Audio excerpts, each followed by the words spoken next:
Welcome to TV20 Classic Sports. I'm your host, Christian Patterson. From all-star matchups to championship games, we've reached into the vault to bring back a part of Cleveland history.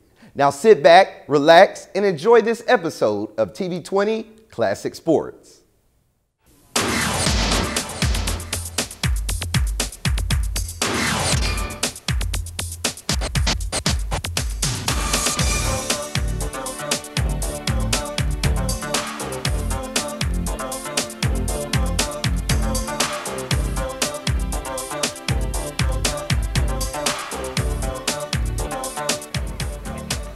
Welcome to Gordon Park for the Class Big F Championship here at Gordon Park between the Glenview Barons and the Low Park Senators. Today's game is brought to you by the Cleveland Baseball Federation in conjunction with the Cleveland Indians and the City of Cleveland Recreation Department. Hi again, everybody. Adam Mendoza here at Gordon Park. This afternoon we have the Big F Championship between the Glenview Barons, the defending champions in the City of Cleveland. They will take on the Low Park Senators in what is going to be a very interesting matchup between two top-flight teams. But first, before we get to all the action, let's toss it over to Tim Wells, who's talking with the coach from the Low Park Senators. Hey, Adam, we're right over here on the third base side with the Low Park Senators coach, Rick Kinzel. Rick, first of all, let me congratulate your team on getting here. Low Park, we also know, is over by the old Brooklyn area, but the Senators. Tell us a little bit about your team. Well, we try to play smart baseball, not throw the ball around. Good pitching, good defense. We do have some hitting, but if we throw the ball around today and make errors, we're going to have a hard time. Let's talk about some of the exciting players on your team to watch. Well, our pitcher, Daryl Smigelski, does the majority of our pitching. He's also a good catcher when he catches, good hitter. And Eddie, his brother, who's our catcher, very smart kid, tough for a 12-year-old. And Timmy Kinzel, another 12-year-old, hard-nosed player, leads off. He's pretty quick, too, steals a lot of bases. Obviously, first time in a championship game. A lot of young kids coming in here, but a lot of confidence in them. Obviously, what did you tell them before the ball game?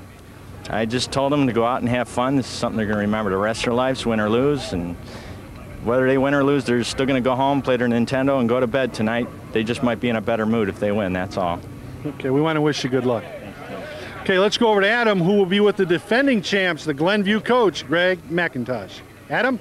And welcome again, Adam Mendoza, along with the coach for the Glenview Barons, Greg McIntosh. Greg, this is the second time you've been here for the championship. Last year, you guys won the city championship. This year, 9-3, but a lot of your games, you guys have had to really come back and battle to get some wins this year. Yeah, we got a real tough team this year. They had to come back from about 7 to 8 games this year, but we got a tough bunch, so they can do it. Now, this is a team that is coming back with some familiar names, especially your pitcher, William Hubb, who really was the star last year, and also he got you that championship last year. Yeah, he had a big hit, drop right out here in right field, the same spot, but this year he playing a different role as the pitcher, coming in the showstopper, bring a little heat, a little bit of mixture of pitches, and he also do a good job with the bat. Now, when you look at this team this year and compare it to last year's team, what do you see as the differences between these young kids? This year's team has more speed. You know, we more on the bases, we're quicker on the bases. We're not as much power as last year, but we maneuver on the bases pretty well, and we like a high-scoring game. More or less last year was more low-scoring.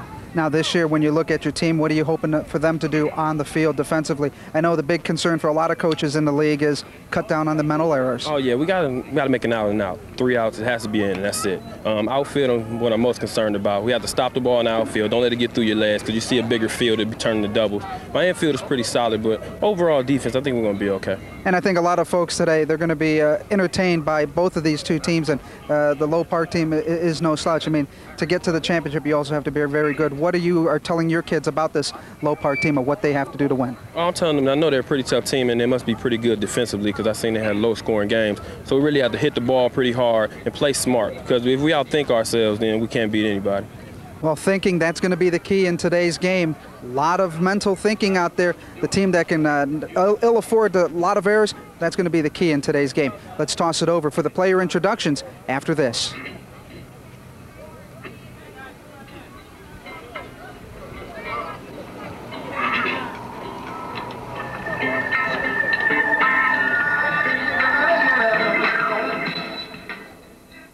There's a lot of bad news in the world. Here's some good. Warren Zorich brought help to an elderly fire survivor, 28 stories up, no elevator. Elaine King breathed life into a stranger's dying baby boy. Kristen Zimke resuscitated a dying man who collapsed in a crowd. Keep the good news coming. Give your time, support, and blood to the American Red Cross now, because help can't wait. Oh, I can tell. There's always a guy that can say that. I just know I don't sleep with women like that. I've been told that by guys, you know, saying, oh, well, you look pretty safe to me. How do you know? How do you know who I've been with? You don't. Nobody ever knows. You don't know. Nobody ever knows that I have AIDS unless I tell them. I could walk into a room and nobody would ever know. For more information about HIV/AIDS, call 664-AIDS. This is Cleveland Clerk of Courts Earl Turner. I'd like to make you aware of a new service in the Clerk of Courts office that can get you out of lines like that. It's called Pay by Phone. All you need is a touch-tone phone and a Visa or MasterCard. Dial the number on the ticket, and in a matter of minutes, all your parking tickets are paid. Pay by Phone is available 24 hours a day, 7 days a week from any touch-tone phone. No driving downtown, no standing in lines. Pay by Phone, 216-664-4744. Hey, has anybody seen Elsie? No. Have you seen him? No, where he is? No, have you seen him? No. Maybe Hammer knows. Have you seen him? Tell me, have you seen him? Seen him? Oh. Where's Elsie? I don't know. Hey, Elsie. Here he is. How you guys doing? Hey. Hey, can I have a little background for my rap real quick? What you want? Oh, what have you you want seen here? him? Hey. Have you seen him? Tell me, have you seen him? Seen him? Oh, I'm not Easy-E, I'm LC. I'm saying, yo, baby, yo, baby, yo. You can catch me on the radio. Have you seen him? At 7 o'clock, you can call me up. Homeboys, you know I'll be pumping it up. So tune in Mondays. Don't be illin'. Tell me, check have me you out. seen him? I'm just chillin'. Have you seen him? There he is. Tell me, have you seen him? Oh, yeah.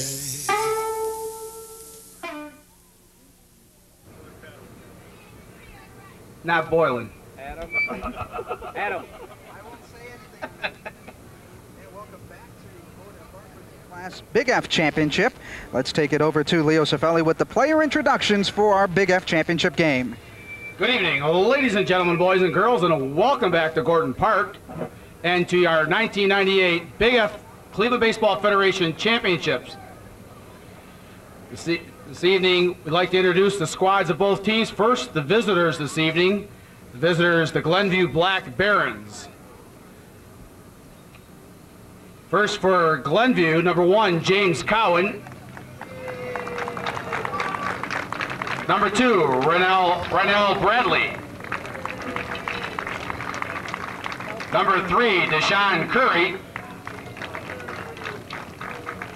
Number 4, Darrell Washington. Number 6, William Hubb. Number 7, Shelby Gardner. Number 8, Jamal Edwards. Number 9, Charles Cunningham. Number 10, Gregory Wolford. Number 11, Darnell Washington. Number 12, Tristan Taylor. Number 13, Navi Abdurrahim. And number 14, Darrell Forrest. Assistant coaches, Mr. Greg McIntosh Sr. Head coach, Mr. Greg McIntosh Jr. and Mr. Roosevelt Kirby.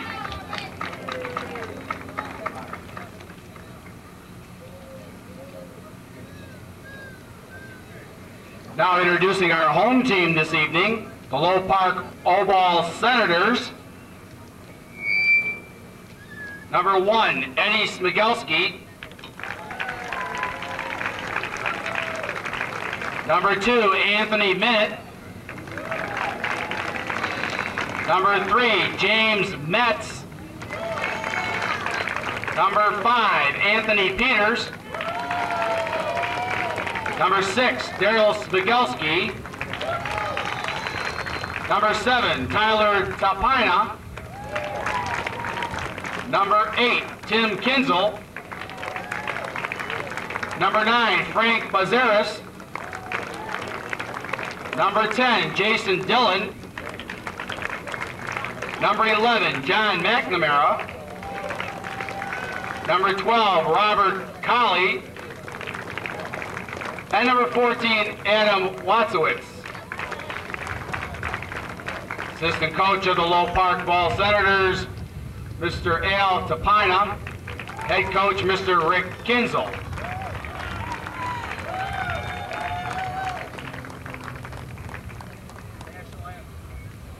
I'd like you all to please stand and join Mr. Rocco Scotti in tonight's presentation of our national anthem.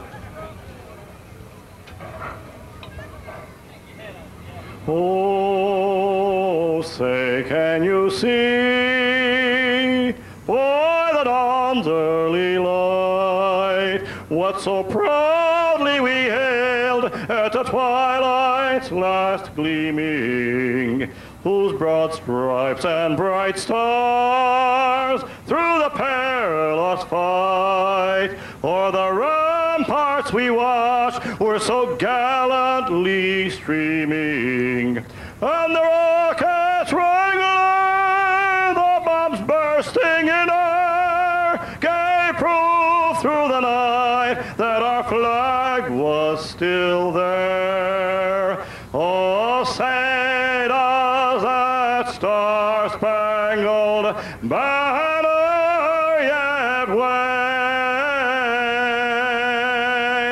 o'er the land of the free and the home of the brave? Play ball!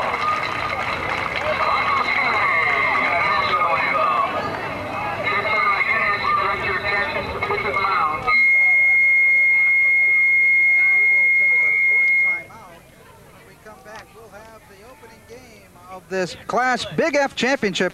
Right after this timeout, you're watching CLV TV 35.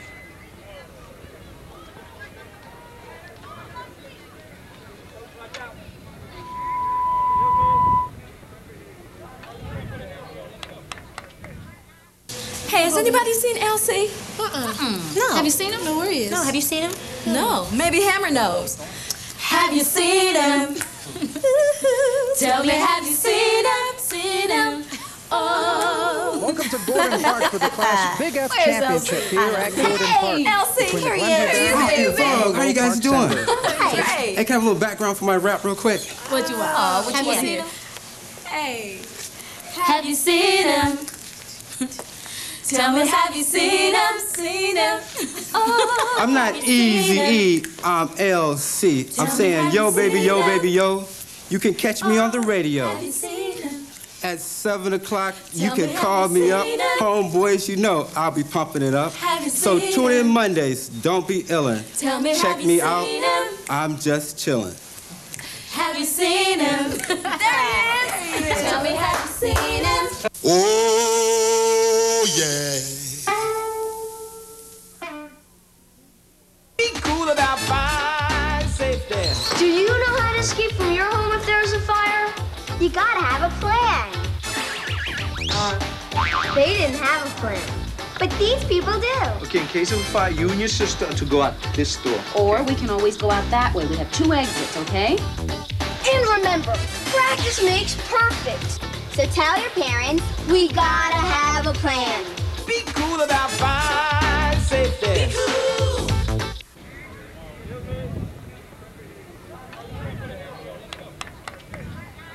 This time, I'd like to introduce on the pitching mound, Mr. Dick Hyland, Secretary of the Cleveland Baseball Federation, doing our ceremonial pitching.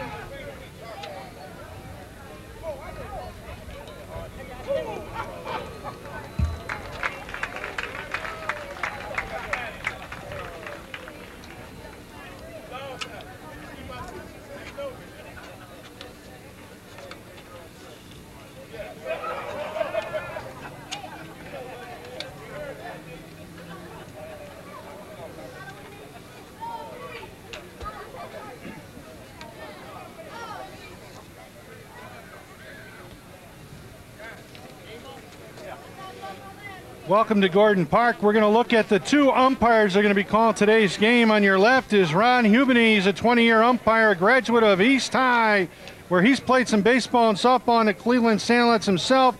Currently works at the City of Cleveland Heights Water Department. And on the bases to his right is John Alexander. 9 years he's been calling baseball and softball. He's a graduate of Tom Edison High School. And folks, let me tell you, he's done it all. He's tried out with the Tribe, even played a little football and baseball with Bob Feller Jr. over at Woodhill Park. Again, he works for the City of Cleveland as a foreman operator in the water pollution control and does some officiating on the football field. Two outstanding officials will call today's game. Absolutely, and in this game here at the Gordon Park between the Glenview Barons and the Low Park Senators, the Glenview Barons are the defending champions at 9-3. They beat Sterling to get to this championship game 13-7. Meanwhile, the Low Park Senators at 10-2 beat Clark Rec 8-6, and really a very interesting matchup in this ball game, Tim. You know, when you look at these two teams, you're coming in here with a veteran team. The Low Park team is a little bit younger, Adam, but they've been in some tough games, and they've got an outstanding pitcher that's going here today. One of the things, folks, you're going to remember is last year, William Hubb. Sounds familiar? Big hit in the ball game. He had it with 2 outs in the 7th inning to give Glenview the championship. We could be looking at that type of game here today at Gordon Park. And when I talked to the coach, Greg McIntosh Jr., he said his role has changed a bit. He will be more concentration as a pitcher. But when you look at this Glenview Baron teams, they want to do a lot of smart base running and play very good defense on the team. But when you take a look at some of their players, Greg Woolard and William Hubb, those are the two big names for this Glenview Barons team. But meanwhile, you look on the other side of the ledger for Low Park, you look at what they have, the Smigelski brothers, Daryl and Eddie, and then Timmy Kinzel, the son of the coach.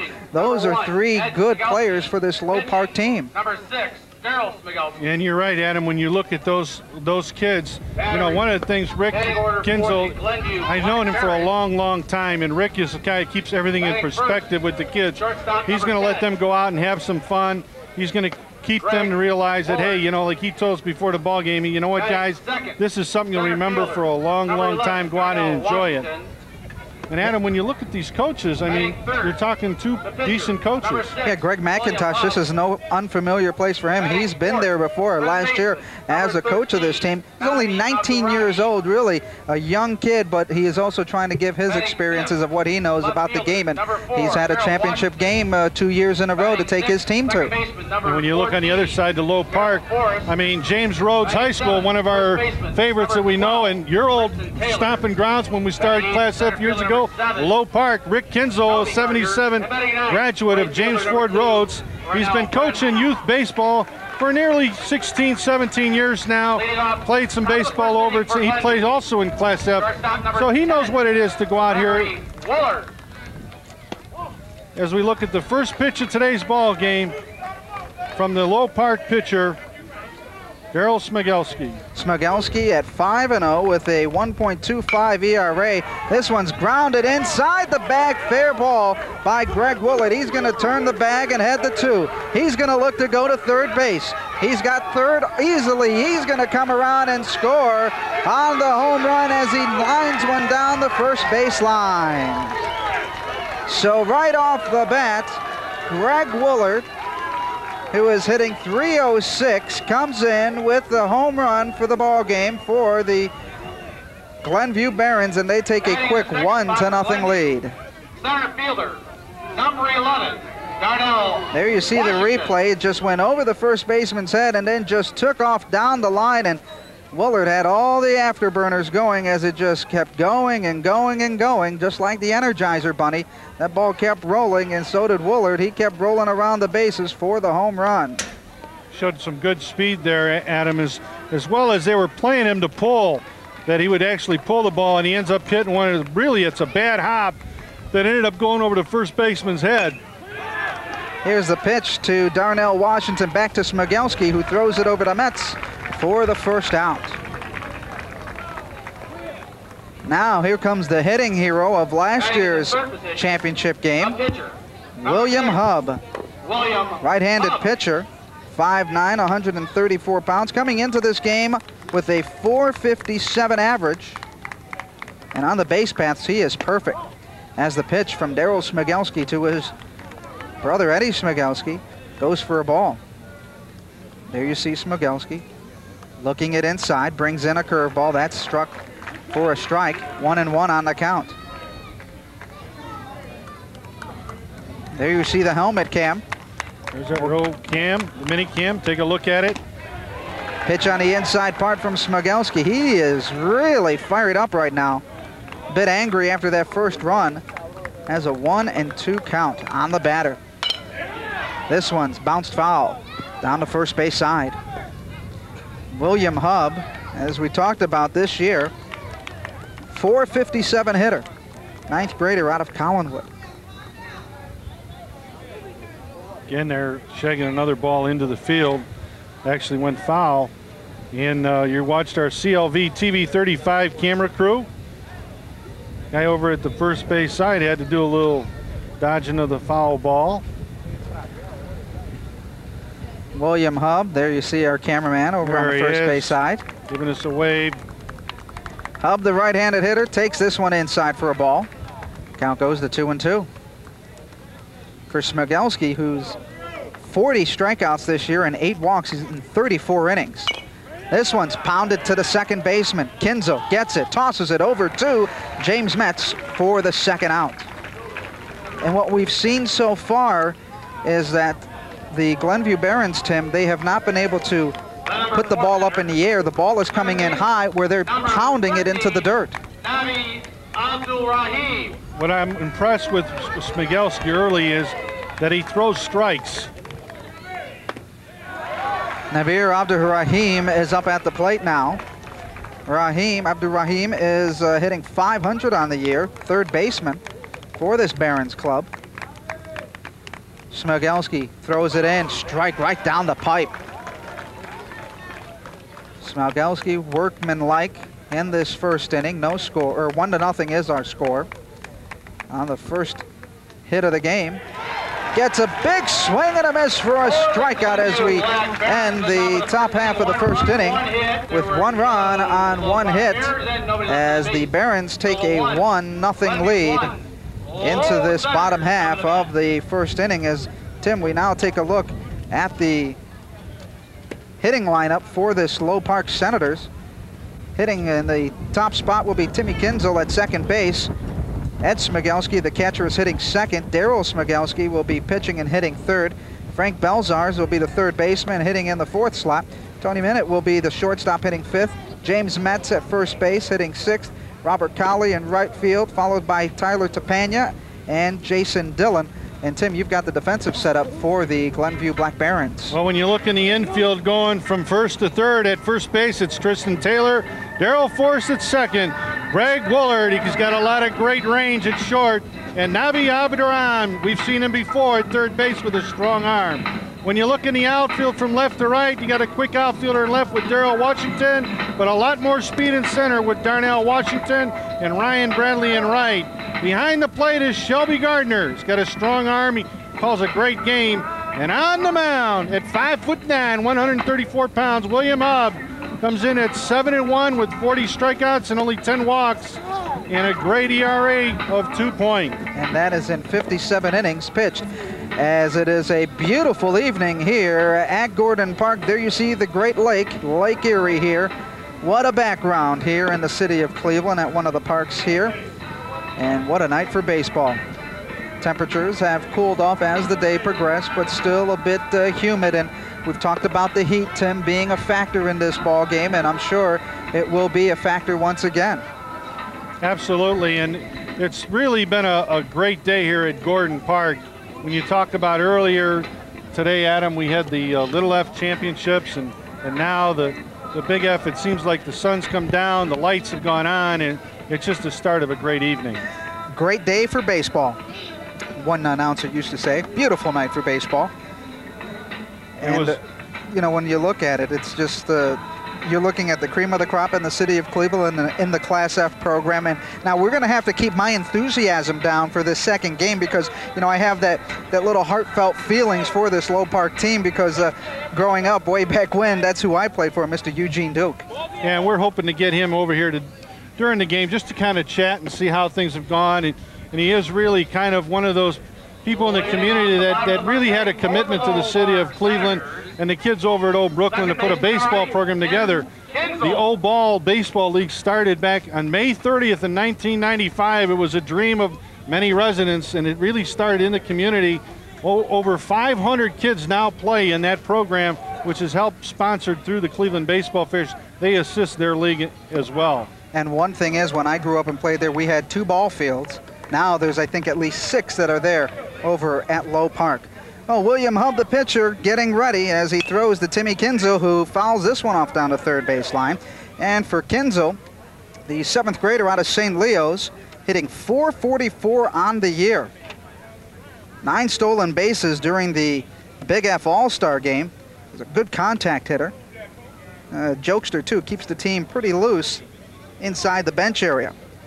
William Hub, the pitcher, at 5'9", brings it in. Kinzel lines one down to third baseline for the base hit. Underneath the third baseman's legs, that was Abderrahim. And Kinzel now on the overthrow is going to head off to second base, and he may look for third base as he makes the turn. He hustles, he's going, no throw, he slides, he's in there safely. So Kinzel gets in there on the single and a couple of errors, and he is all the way to third base as Ed Smigelski now comes up to the plate. And for Smigelski, a 7th grader out of Our Lady of Good Counsel, .444 hitter, good contact hitter as well. As we look at the replays, the ball went past the first baseman, Tristan Taylor, and Taylor had to go chasing far for it.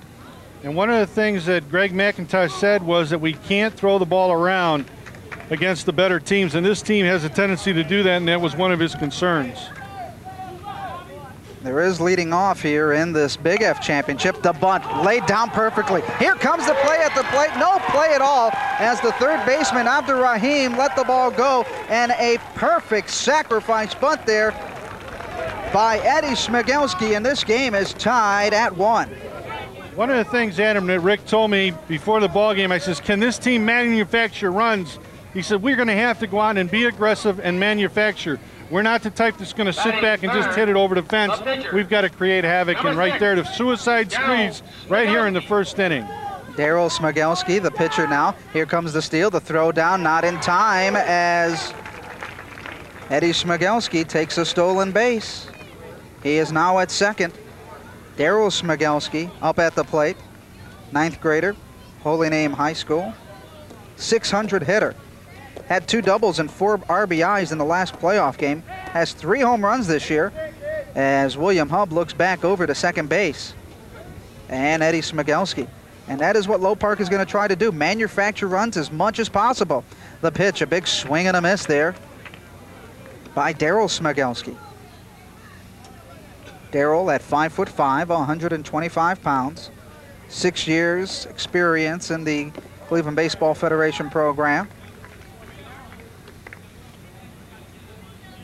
We're looking at him over, 9th grader at Holy Name, comes in with an honor roll student. This one's fouled off in the back and out of play as he got a bit underneath it. There you see his brother Ed Smigelski at second. There's Daryl, the right-handed hitter, in this Big F championship game here on CLV TV 35. William Hub looking down for the sign. Outfield playing straight away, pitches high and inside for a ball, and it is a full count now. William Hub finding himself in a bit of trouble right now. Infield playing normal depth. Hub's pitch comes in on the outside part of the plate, just missing, and now the Low Park Senators have runners at first and second as Daryl Smigelski takes the walk. We're right over here on the third base side with the Low Park Senators coach, Rick Kinzel. Rick, first of all, let me congratulate your Frank team. Bazaris now coming up to the plate. You also know is over by the third baseman hitting .515. Ball gets away from the catcher. Here comes the play to third base. Not in time as Smigelski goes over. And now we have runners at first and second. On the ball to Bazaris.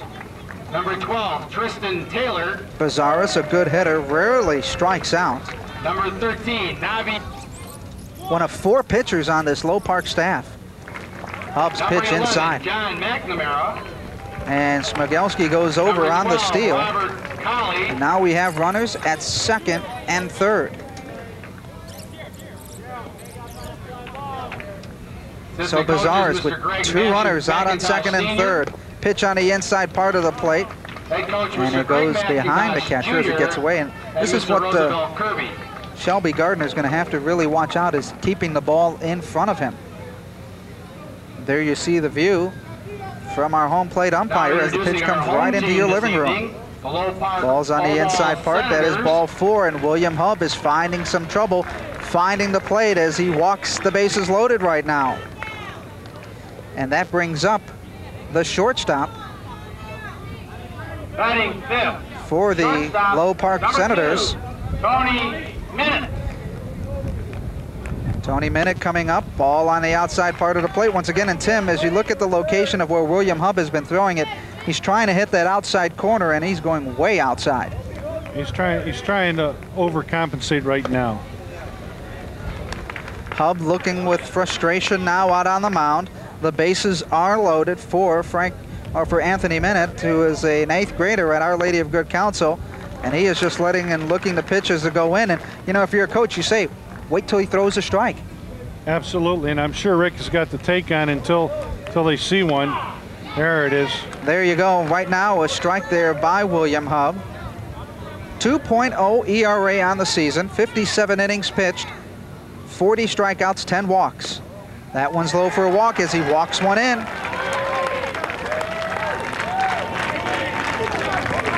So Tony Minute gets an RBI on the walk. Everybody advances as they do a dance around the square. And right now that brings up to the plate James Metz. Number 3. Metz, an 8th grader out of St. Mary's, the first baseman, hitting .325. Another good hitter on this Low Park Senator team. Kenny Lofton, favorite Indian. William Hub trying to find the plate right now. Missing it on the outside part of the plate. And I think there you saw the catcher, Shelby Gardner, trying to really help him out with trying to move the ball inside after he catches it. Now when you look at the catcher, and I'm going to point something out here, you're going to see how he's kind of shifted outside. You got to help your pitcher. When you see that your pitcher is consistently outside, you want to shift inside. Move your body inside so it gives him a bigger target inside. That pitch high and inside for a strike on the swing. It's just like the young man that fields a ground ball and he throws it in the dirt to the first base. My question is, where was the target from the first baseman? You're always going to throw to a glove. The strikeout as Metz goes down swinging on a high fastball by William Hub. And that brings up Robert Colley. Number 12, Robert Colley. Colley coming into this game hitting .272. Scored twice during the playoffs, and the bases are loaded.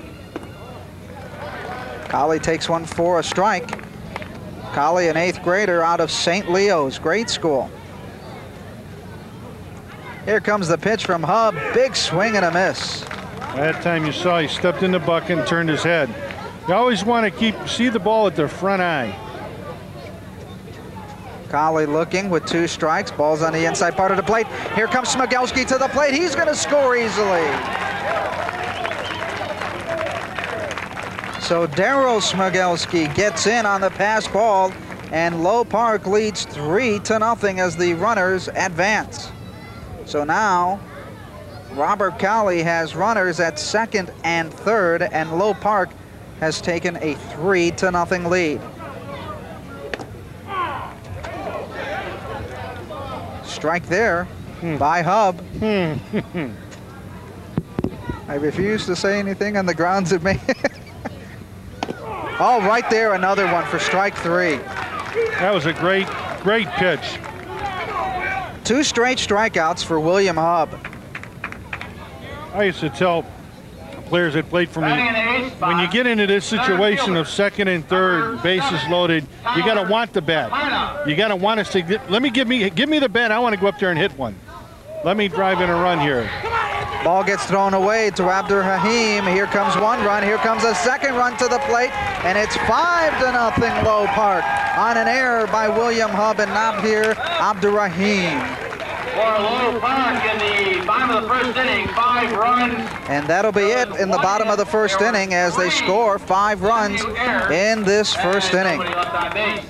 5-run rule in the first inning. So the 5-run rule is in effect as we now head to the bottom of the first inning, and Low Park with a 5-0 lead as we take a look at the Glenview Barons hitting lineup going into this second inning.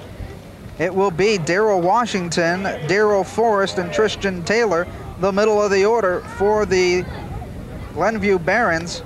And as we look at the field for the Low Park Senators, Tim, let's look at them, how they are set up defensively. Well, when you look at them from first to third, it's James Metz at first base, Timmy Kinzel at second base. We saw him field one during the first inning. Anthony Minute, they call him Tony because he's got a nice arm. He's very consistent and steady. And Frank Bizarres over at third base. In the outfield, from left to right, Daniel Stanley in left, Tyler Tompany in center, and Robert Colley in right. And we've got the brothers as a battery. Eddie Smigelski is behind the plate, catching his brother Darrell, who comes in at 5-0. 40K's only walked 8 all year in 34 innings for a 1.25 earned run average. Well, Darrell Forrest, Tristan Taylor, and Shelby Gardner, or Washington, Forrest, and Taylor, that is the batters in the order for the Glenview Barons, who find themselves in a bit of a hole, Tim, at 5-0. Lots of errors in that top half of the first inning. And a lot of the viewers might be at home wondering, well, how did they end the inning with 5 runs? Number 4, Darrell Washington. Our run spread rule is set up in a way that for the first 4 innings, if any team scores 5 runs in an inning before giving up 3 outs, the inning's over. And what that does is enable teams from getting clobbered early and keeping self-confidence. Washington grounds it out to Smigelski, who throws it over the Mets for the out. And you know what I've been impressed about so far with Smigelski, all his pitches, Glenview's getting around and hitting him, but it's into the ground once again. And there you see the play as Smigelski makes a nice pitch and just tosses it over easily over to first base. A lot of poise, Dan. A lot of ground outs. Lots of ground outs in this game for Smigelski. Did that ball come through here? Next one for the TV booth. Where's my net? We're right through the fence. Give that guy a hit. Now look at that, Adam. I don't know if, Hank, we can get a picture of this, but this is the ball that almost hit us. And I'm going to hold this here, Hank, until you come back here and show him. Smigelski's pitch. This one's fouled into the net behind us. Hank, you see this right here? This ball? This is the one that almost hit us. And we're going to hold on to this until they need it. Another one. There it is. Right here. That's supposed to be out there. Here, Junior. Give it to him. Thought we were supposed to be safe back here, Adam. I thought so, too. My playing days are over. Darrell Forrest, the second baseman, is up to the plate. Forrest, a .515 hitter, hits this one up in the air, and it's going to fall in for a base hit. That's one of those Texas leaguers that had seeing eyes and found a lot of green in the outfield.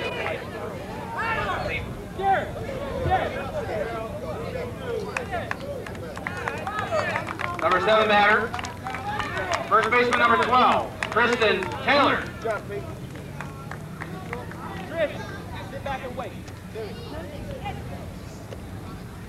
Got some information, trying to get it by. Hey, Paul, how was Tim's career over at Padua when he played? Terrific, they say. I should know that they would be out here. Stolen base, Adam, for Darrell Forrest.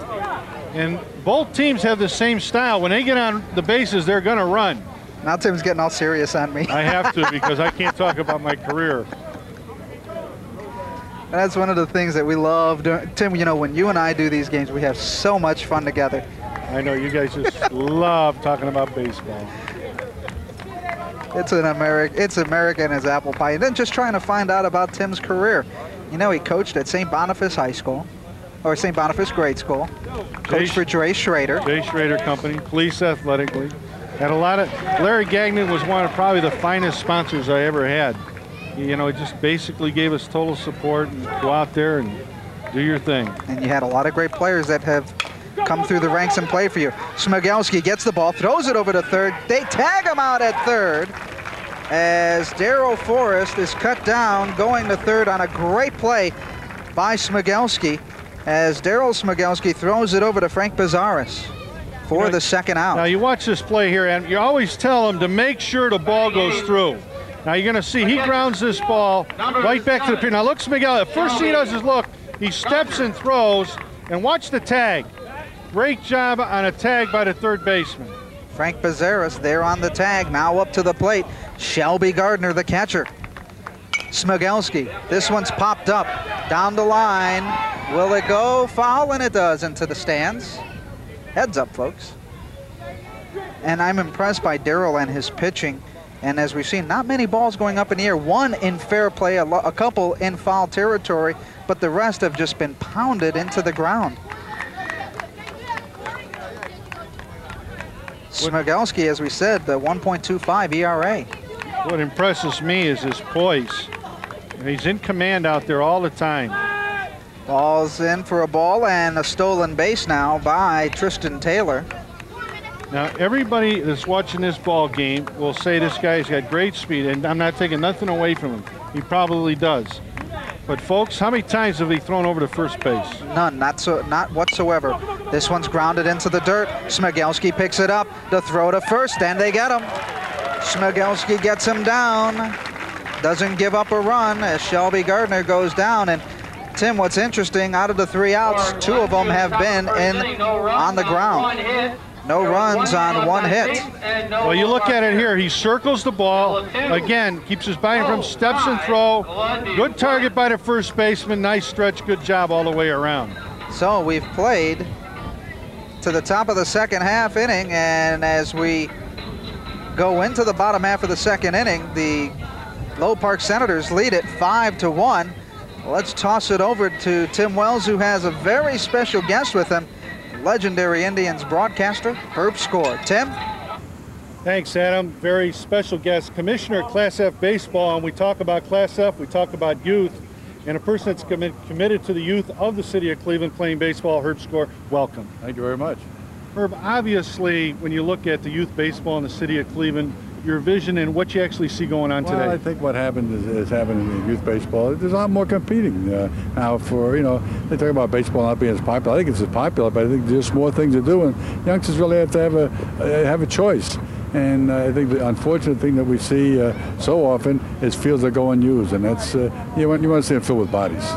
Obviously, you know, being involved with Major League Baseball and seeing them involved in the community with the kids, the role in what you see what actually is taking place here in Cleveland. Well, I think the Cleveland Baseball Federation has done a great job because they allow the kids to play. And I think the one thing you got to do with the youngsters is not try to coach them too much. Let them have fun.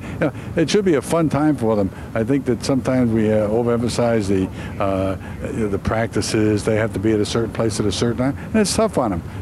But I think that the basic thing is that you want the kids to have fun and be safe doing it. Okay, we talk about coaches. A lot of the people that are here, it's probably their first time coaching. It might be mom and dad that got hooked into it, you know. What advice would you give to a person that's just beginning coaching? Well, I think that too many times we try to teach the kids too much. You know, you watch the big leaguers and watch them from the minor leagues up.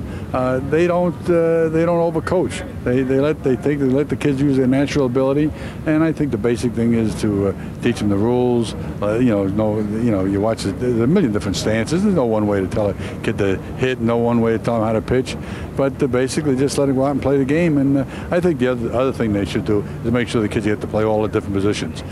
Some kids say, "Oh, I don't want to be a pitcher," but maybe 2 or 3 years down the road, say, "Boy, I like to pitch. You know, I like to be a second baseman." Let them play all the positions.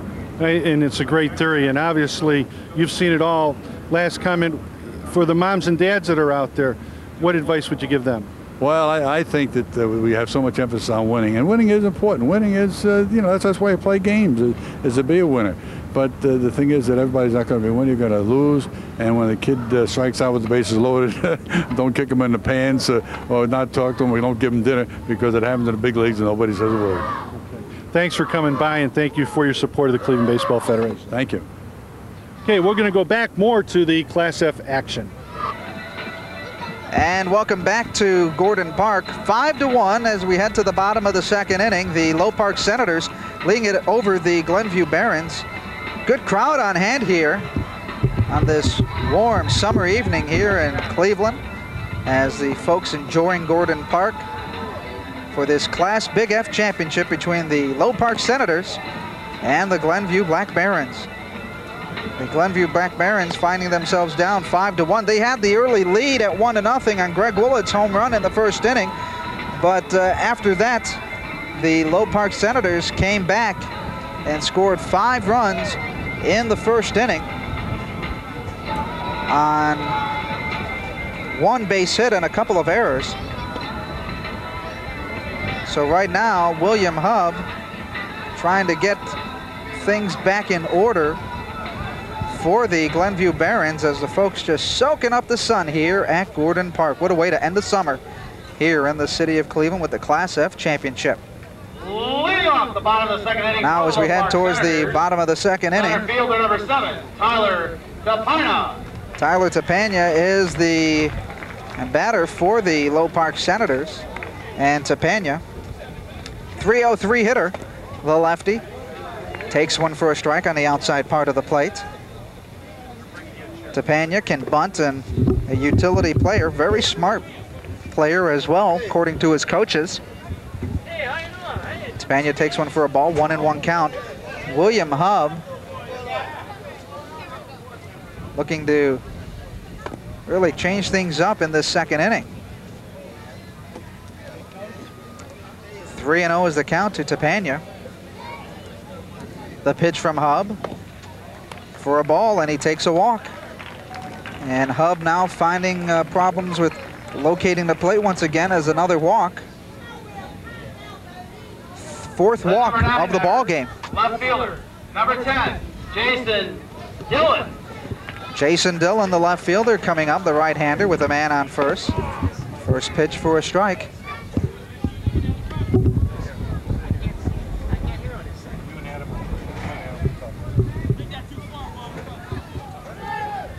Another ball, runner goes, and he's safe at second. And joining us is Eugene Duke, who I played for many, many years ago at Low Park, when really there was only 2 baseball fields there. And Eugene, it is great to have you here at this championship game, as Low Park is in the championship game against the Glenview Black Barons.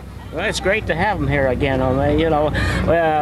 We finished up late in the season for the Little F. We didn't have a winner yet to enter in the contest here, in the tournament. But the Senators, they won, I think, all their games. So there was no dispute about who's going to win the division. So that's why we got them here. Eugene, I know when I grew up and playing for you, you used to have your car, you used to drag the field yourself, but you look at how Low Park is. We went from 2 fields, now there are at least 6 or 7 fields at that facility now. I owe that to Councilman Barb Pringle when she was in office, and I forget all the names down at City Hall that helped out to get the grant money and whatever we needed to get it started. And this next year, they're starting in August to renovate Oak Park Diamonds there. I think they're spending like over $442,000 to renovate the place and putting us more fields in there. And they're going to make a track, I guess, and landscape it, a new parking lot. And it's going to be really a nice place for the kids to play. Watch this, Adam, right here. Take a look. I think we got a cameraman. We've been working on it all day. Eugene, you've seen a lot of kids come through the programs throughout the years, and you just have to be proud of a lot of the talent that has come out of the old Brooklyn area. They think I'm such a good coach, but they can make you be a good coach because you put the talent out in the field, and they make you look great. The talent is there. I mean, you just have to be there for them. I mean, you know, if you tell the kids a certain time that you're going to be there for practice or for a game, it's important for the coach to show up.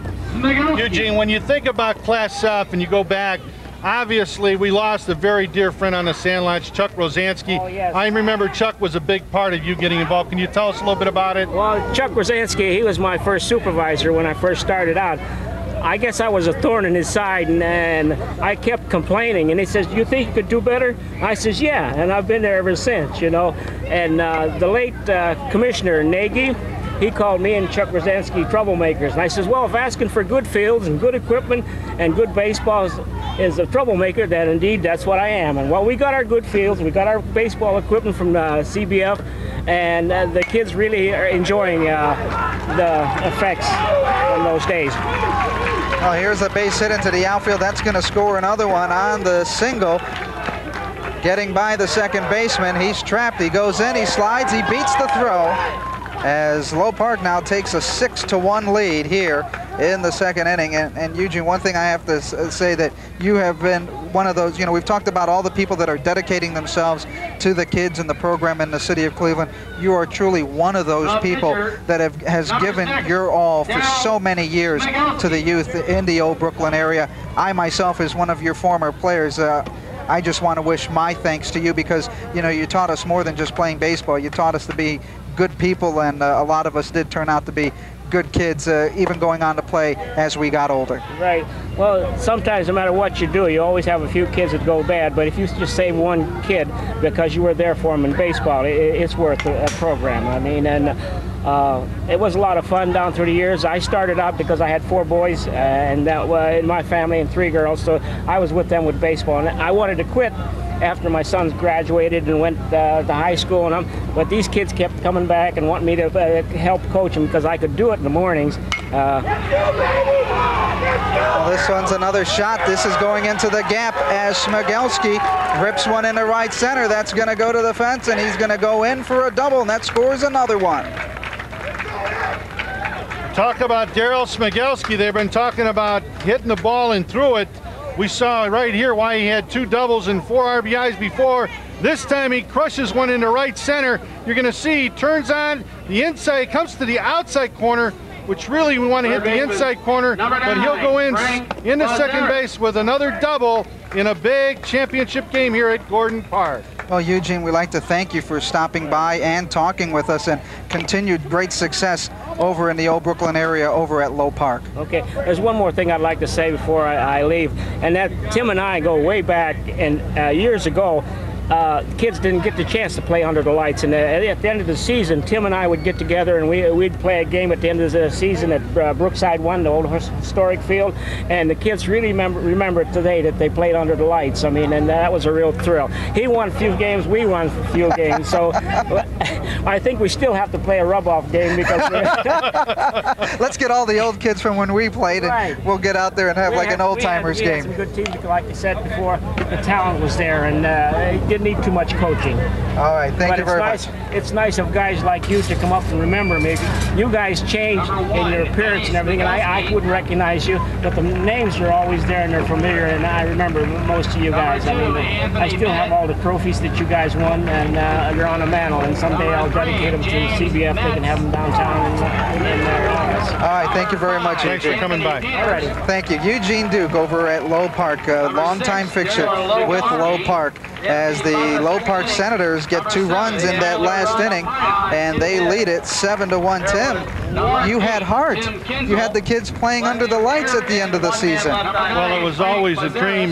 You know, I always felt that it was an opportunity for the parents to come out and see the kids play, and to play under the lights was probably a thrill that I think Eugene and I carried on for a long time. I think it is important. You look at, like Joe had mentioned, you know, Joe Wise had mentioned earlier today that, you know, baseball in the city has changed. You know, we started out years ago and it hit a deep valley, but the last 4 years, everybody's playing. Yeah, absolutely. And, you know, that you can give a lot of credit to the Cleveland Indians and their popularity and their resurgence as a baseball team in the major league level, and that filters down because that gets kids to be interested into playing baseball. There'll be the ones, they get up at 9 o'clock in the morning, they put their bat on their bike and their glove, they head off to the park, and the next thing you know, they won't come back till 6 o'clock because they're playing baseball all day long. And you don't.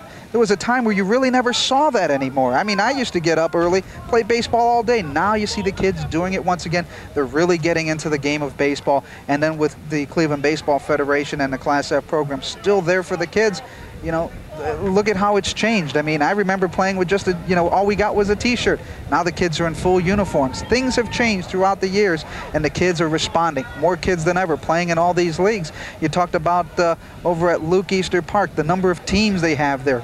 Over at Low Park, the number of teams. All these little facilities have so many kids that are playing that just makes for a lot of participation in the city of Cleveland.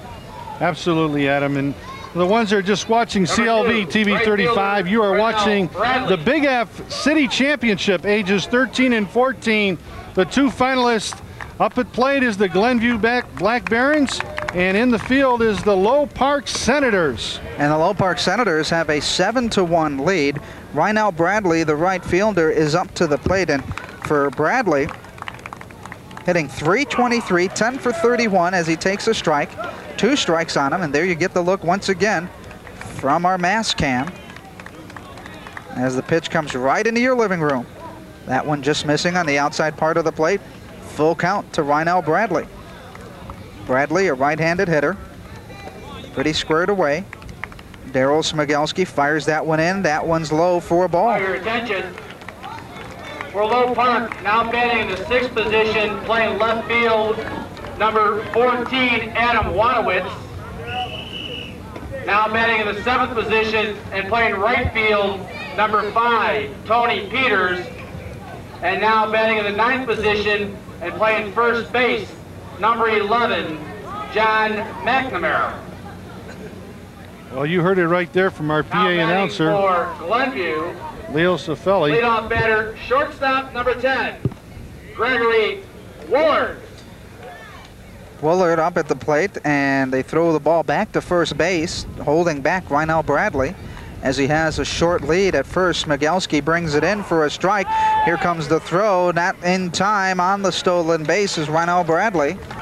And this Barons team last year, we knew that they love to steal and love to run the bases. Well, they're going to run. That's the style that they have. I'm sure they're not going to deviate it. Score's not going to have a bearing because that's just their style. They're going to get out and run and play aggressive, just like the Low Park Senators have done. They've gone out there and created and make that team throw the ball around. Rynell Bradley, 11 of 16 on stolen bases. Smigelski fires a fastball right up the middle for the 2nd strike on a swing. As Greg Woolard had a home run back in the 1st inning. Smigelski out of the stretch, fires. This one shot down the line, and it just misses our cameraman down the line once again. I think we're taking turns. Who do we get first? Is it Eddie? He's going, is that thing coming to me? Hi, Eddie. We're glad you're okay. We got Chris. We got the guy over at 3rd. We only got one more guy to go. That's behind home plate. And he's been dodging a lot of bullets today. Right. Smigelski, this one pounded to Timmy Kinzel. Throws it over to first. They get him out, but Bradley goes over to 3rd on the fielder's choice. Head coach, Mr. Rick Kinzel. 4-3 on the out.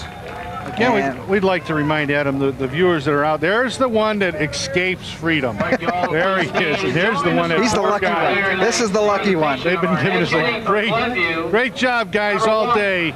James Conoway. And no protection behind the plate. Here comes the bunt to the plate. Smigelski picks it up, looks it over, throws it to first, gets the out, and the run is going to score on a great delay sacrifice bunt.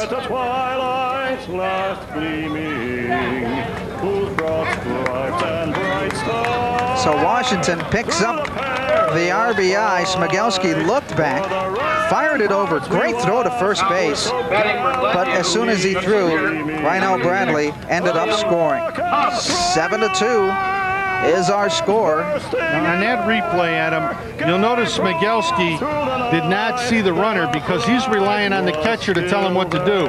And Eddie came up and told him as soon as he fielded the ball, go to 1. And it was a good call by the catcher. You've got a 6-run lead. You want to make sure you get the out. Absolutely. Smigelski comes in, fires. That one's low. 3-0 is the count for William Hub, who grounded out to the second baseman his first time out. Now Hub showing bunt on a 3-0 count, and he's going to take a walk. Second walk given up in the inning by Daryl Smigelski in this third inning of play. Runner on first. Third baseman. And that brings up Nabir Abdurrahim. Hitting .500 coming into this ball game. Struck out his first time up. Championship. Runner on first. That is William Hub. Hub 21 of 21 on stolen bases. The ball is thrown, and Kinzel picks it up at the second base slot. So Hub now 22 for 22 in stolen bases. Now when you watch that throw from the catcher, you'll see the catcher had his arm down. He had his elbow down, which means the ball's going to rise. He's always got to get his elbow up high if he's going to make that strong throw. Hub goes to third base very easily as it gets by Eddie Smigelski. And now Hub is on third base. Abdurrahim up at the plate. 7-2 is our score. 3-0 is the count as Smigelski now has had a hard time finding strikes. Abdurrahim on a 3-0 count. Ball 4, first and third. That'll get a team back into a ball game when you start walking people. 3 walks in a inning for Daryl Smigelski. He had 8 walks all season in 34 innings pitched. Now the coach, Rick Kinzel, now talking. Pitch hitting for Glenview, number 3, Deshaun Curry. We always wonder what the coach says out there, you know. And Adam, I'll tell you what, I used to remember this. A lot of people would wonder, and I'd ask the guy, what'd you have for breakfast? Just to get his mind off the game, you know. And right now, I'm sure what Rick's trying to do is just calm him down. We got 2 outs, 1 out to go.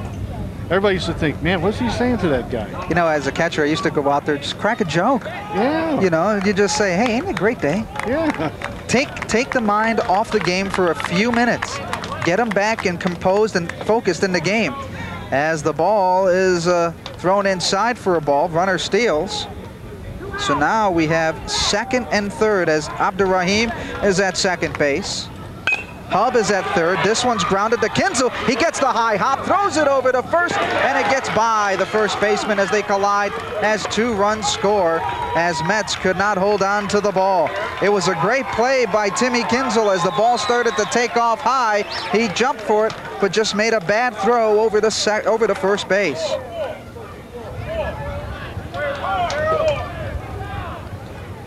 So there you see the ball started to take off. Kinzel made a great play, but just short-armed it, and the first baseman just could not come up with the ball.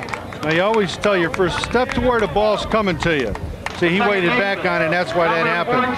The other thing is when Kinzel made the throw, he didn't step to first base, Adam. He stepped toward right and tried to throw against his body. Oh, great pickoff move. They got him in a rundown, and they're going to get him back out as he was caught napping at second base.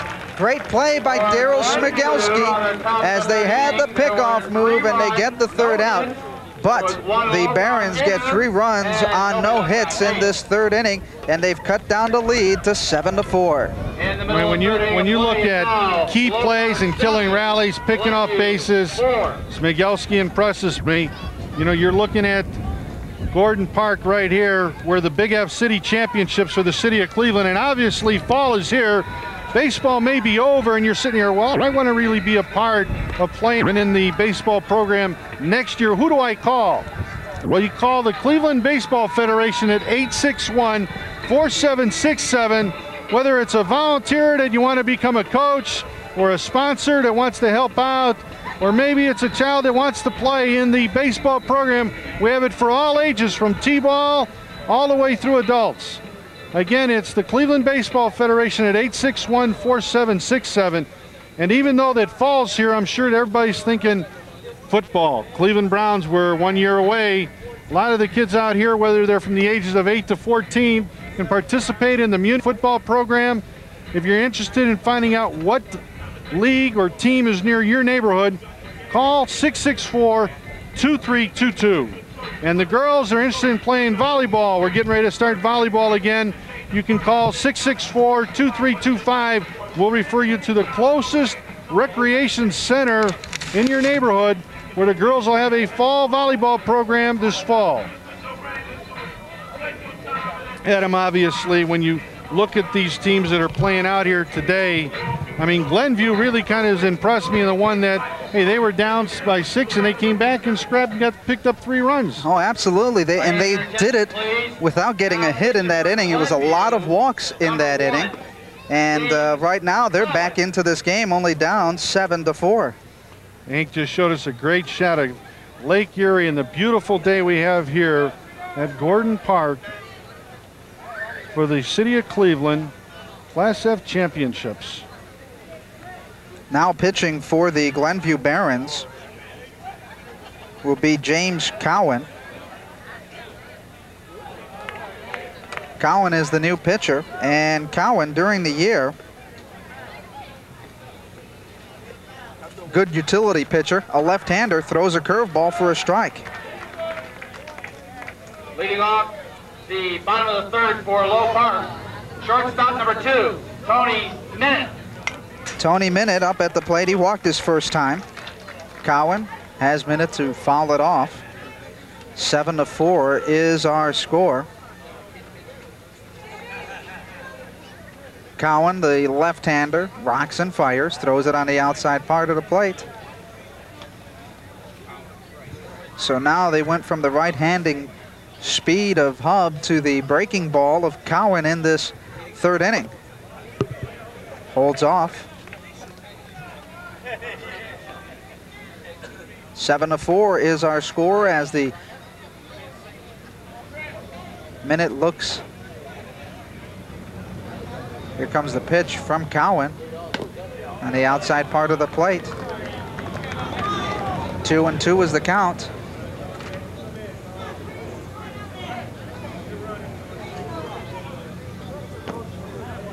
And he walks.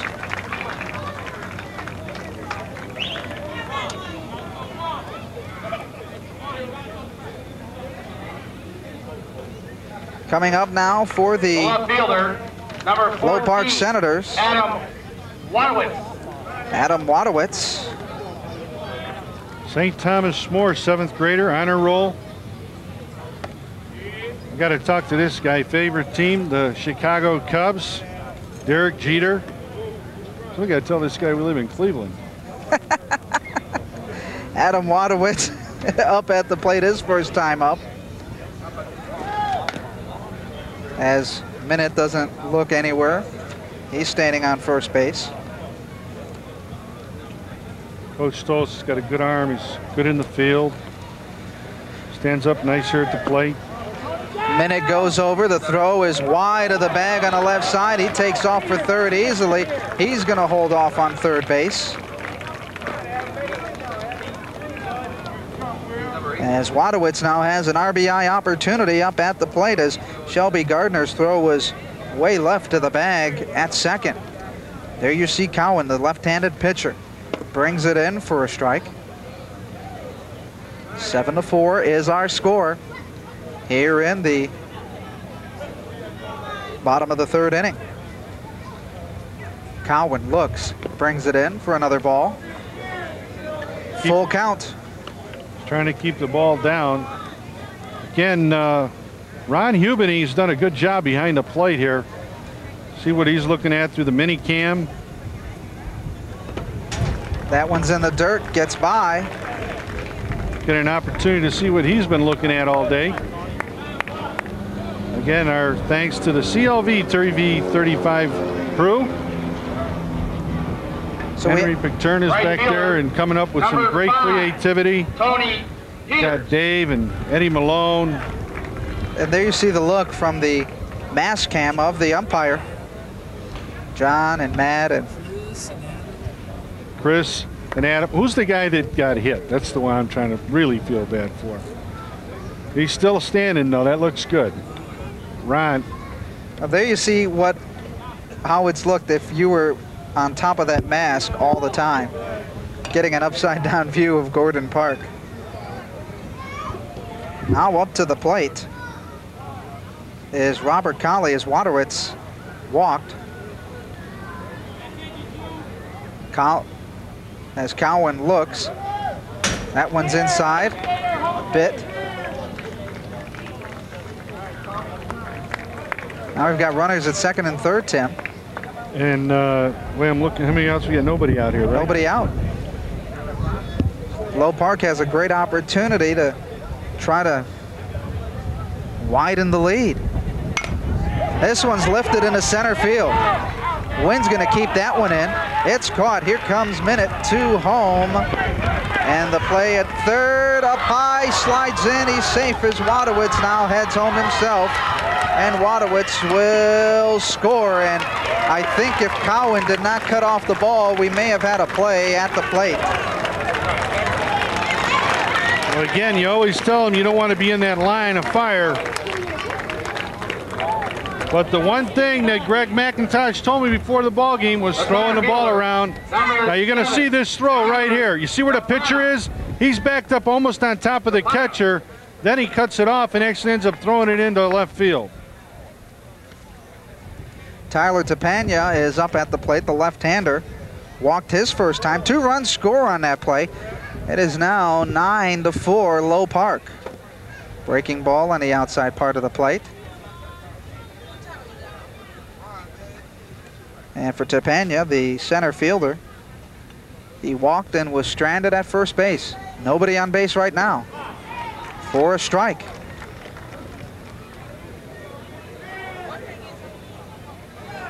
So for Cowan, James Cowan out of Glenville has that one into the dirt and rattles the backdrop where our home plate camera is.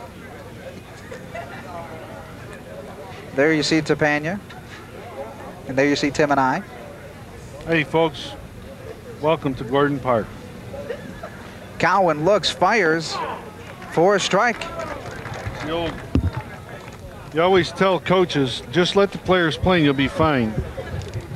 And we're watching it right here today. Cowan has 2 strikes. Tries a breaking ball on the outside part, and he walks him.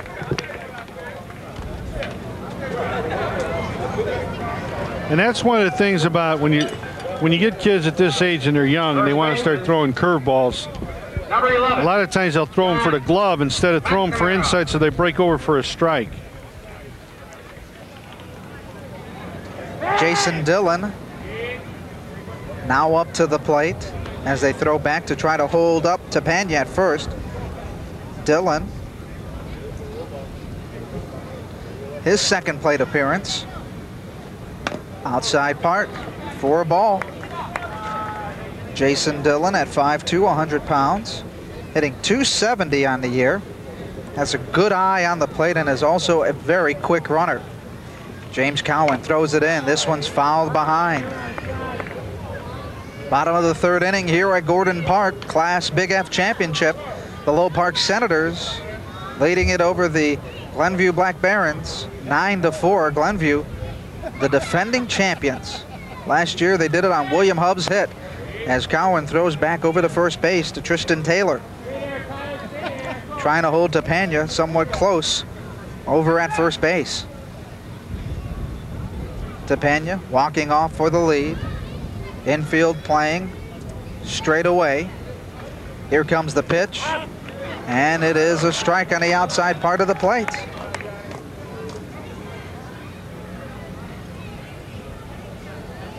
Ball, 2 strikes on the batter. Cowens throws, gets him swinging for the strikeout. And first base occupied after Gardner could not hold on, so it is an out here in the third inning. Leadoff batter, second baseman. So Gardner strikes out. Tim Kinzel. Tim Kinzel comes up. He hit a single his first time out and scored in that 5-run first inning. Low Park with 2 runs in this inning, leading it 9-4. Kinzel, the second baseman, Made some great defensive plays in this ball game. Looks outside and holds up. Good eye there, right there by Kinzel. You noticed that, Adam, he just stayed right in there and watched it all the way to the catcher's glove. It's a good trait to learn as a hitter. If you're not going to swing, at least follow the ball all the way to the catcher's glove. Kind of teaches you to follow the ball. Another throw over to first as Glenview now trying to really keep those runners close at first base. Cowan, the left-hander, throws it into the dirt. Good pickup and stop by Shelby Gardner. Now, did you watch the way he looked down for a sign? Yeah, he did. 3-0. They hate looking down for that sign. They want to swing away. And he looks for a strike. He's probably telling his dad, I would have hit that one. That's got to be the toughest thing, playing for your dad. Because you want to do so well. Here comes the pitch.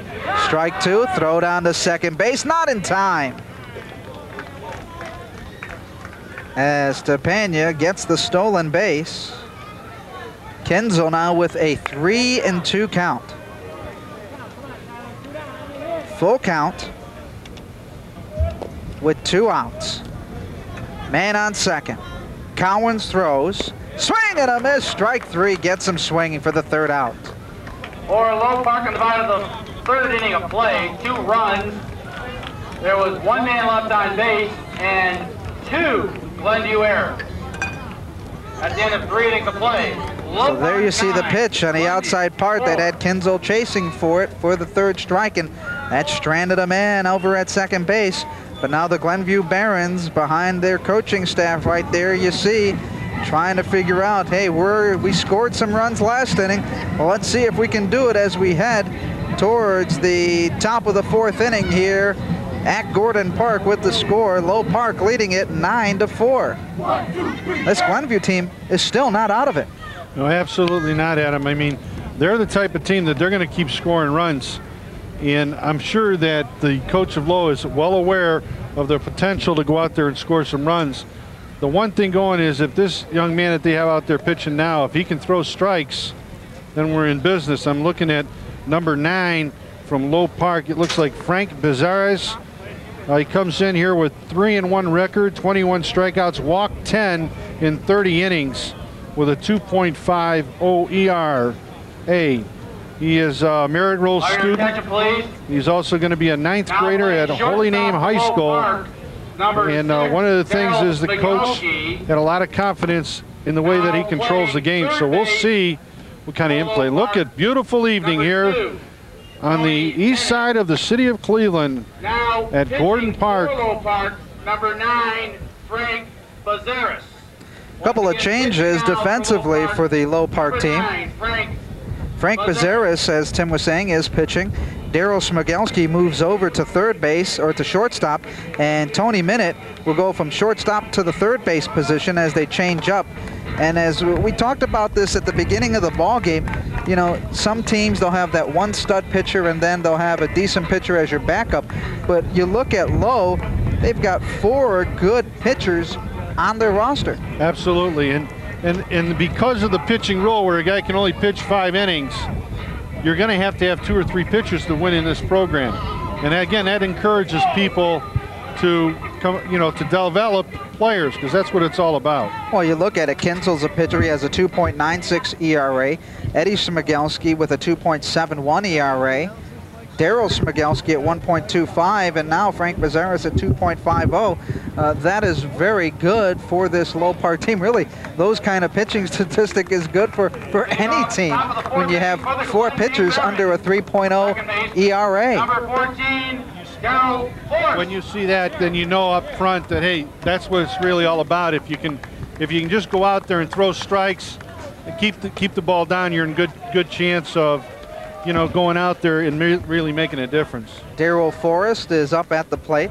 His first time out, he singled and was caught in a rundown as he takes it for a strike. And now joining us, the head honcho, the big cheese, the man that does it all for the Cleveland Baseball Federation, John Payton. John, first of all, you got to feel great about it. You know, the weather out here today, as well as the parental support and the Baseball Federation's mission, really seems like it's coming together. Oh, it's right. We've had great cooperation with City Hall, in particular you, and you know, our CBF board has had a renaissance in the last 2.5 years. Them, along with the partnership with the Indians, you know, as you know, our programs have expanded many a fold. John, what do you think? What do you attribute the growth of the baseball program, and what is it that you're most proud of over the last few years in the baseball program itself? Well, first of all, I just think the quality of play is getting better. I mean, you look at that Little F game we just played just before, and just an excellent ball game. This one here, a few errors, I think it's jitters, but I mean, the kids are attacking the ball, the pitchers are focused where to throw the ball.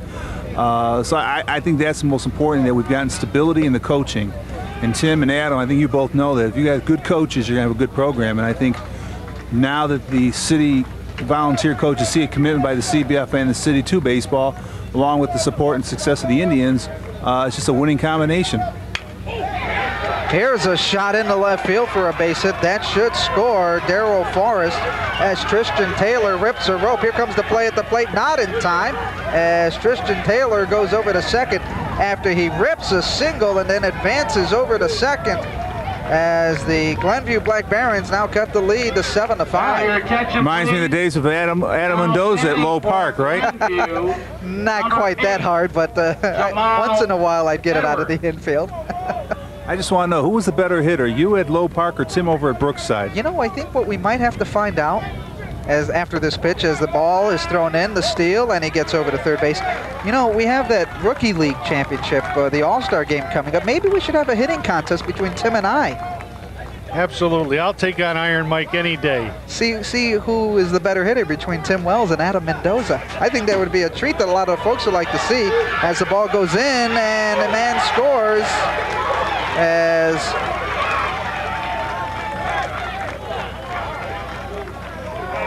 now they're going to have a question about the ground rules that it went off the platform in the back.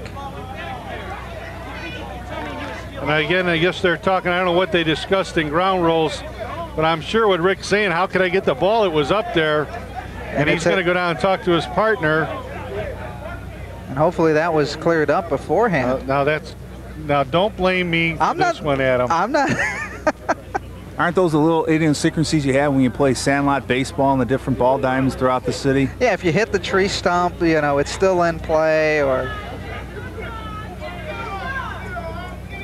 Now they want to get the ground rules set up. Or if it hits the rock before second base. And I think what the umpires are saying, it was once the hit thing was a dead ball, and they have to give the runners one base, and I think that's what they're explaining to both coaches right now. And that would be fair, because you don't want to get anybody hurt and stuff like that. And even though the platform is in the field of play, you basically would have to call it a dead ball situation. Kind of reminds me of my old days when I treated the blue with respect. Yeah, right. You always respected the blue, Mr. Wells. John, we've been talking about the boys playing baseball, but really the CBF has extended out to the girls softball program. Maybe you can tell us a little bit about that. Well, again, it's the partnership of the Indians, the city of Cleveland, and CBF. 2 years ago, the Indians came to us and said, hey, the city wants to start a softball program. We can't afford it completely. Would you come and assist us? And we all suggest. We got together and produced a program for the junior girls in the spring, and we have the midget girls playing during the summer. And again, it's progress through partnership. That's what it's all about. And as long as you have a committed board of directors like we do with the CBF, and you've got committed and dedicated workers like yourself and Commissioner Cox and his staff at the centers, it's a winning combination. And of course, the Indians, through Indians Charities, helps fill some of the voids. So again, it's just three partners coming together, and the benefit of kids and the coaches that work with the kids. John, one last question. I know you have to go here. Is when you look at the viewers that are out here watching that may want to help, whether it's a volunteer coach, maybe they don't have the time to coach, maybe it's somebody just out in the community who wants to help, how can they step forward and help with the Cleveland baseball program? Just look at this after this play here. Well, he is safe at third as he beats the throw, sliding under the tag. Now that's one of our first plays that we've had here today that probably could have went either way. You at home make the call. Is he safe or is he out? Adam? He's safe. If the tag went high, he beat the bag. And where the mistake is here, folks, at home, when you're coaching, you always tell your players to tag the bag. Don't tag the man. You put the glove down in front of the bag, you're going to have a guy out. Always an umpire will say, well, you tagged him high, his feet got in. If you tag the bag, you're going to always have the outcome. Watch how he'll reach here, and he'll actually reach out to tag the man. All he's got to do is drop the glove, the guy's out. And to answer your question, Tim, we're always looking for volunteer coaches, or we're looking for somebody who wants to volunteer to score keep, help direct a park, and just call the Cleveland Baseball Federation at 216-861-4767. Before I go, Tim, I'd be remiss if I didn't mention that we really lost a great one in Chuck Rosansky this past spring. Chuck, I know, was dear to you. Chuck brought you up through the ranks, and Chuck also hired Eugene Duke, who you spoke to earlier, over at Low Park when it was just one backstop there. And I just hope that everyone who played for Chuck or knew Chuck once in a while just stops for a moment and say, thanks, Chuck, because we know right now he's probably up in heaven watching this ball game. Well, folks, stay with us, because at the end of the program, there's a little video that the Cleveland Baseball Federation has put together that will show all the programs that are involved and how the Baseball Federation has made a difference. And again, if you want to help, whether it's sponsorship or coaching or going out and putting a clinic on, whatever it may be, give John a call at 861-4767. John, thanks for coming by. Thanks. And again, Adam and Tim, thank you very much. I know it's about our 4th time we've done this together, and you guys make it happen. I mean, you guys make it a first-class broadcast, and ESPN's got nothing on you guys. And I'll get the betting slips out on Monday to see who's going to hit the farther ball off the Rookie League pitching machine, and we'll get the polls going at City Hall Monday morning, Tim, and see the challenge has been made, and we're going to see who's the winner, and you'll have to tune in next year to find out the results. Thanks, guys. All right, thank you very much, John Payton of the Cleveland Baseball Federation. One of the nicest guys to talk to, and always has some great things to say. And he talked about, he hit it right on the head about the involvement. It takes a lot of people to get this thing going, and the sponsors and all that, and really that is what's really made the baseball in the city of Cleveland and the amateur levels really continue to rise. And you talk about how many teams have come up to play and how they've expanded. You look at the adult programs too, because as you go along in your age, you get to play in the Cleveland Adult Baseball League, and that has grown as well. So really, from top to bottom, all through the leagues, all has seen a growth in baseball. Absolutely. Darnell, absolutely. Washington. Once again, re-entering for Glenview, number 11, Darnell, Washington. So now we have runners at second and third. Here's the bunt to the third base side. Minute throws it away. And the run scores, and now we have second and third situation once again, as Glenview now chipping away. They caught him napping over at third base. They moved Tony over to third, and Tony was sitting back, thinking they're swinging away, and it was a great call by Greg McIntosh. The value of the bunt.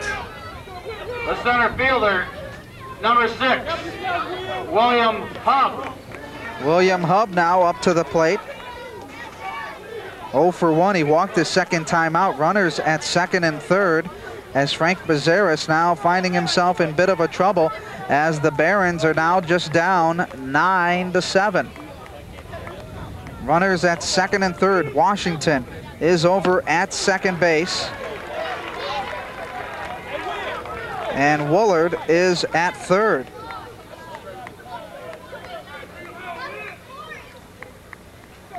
Bazaris now looking with that four-seam fastball.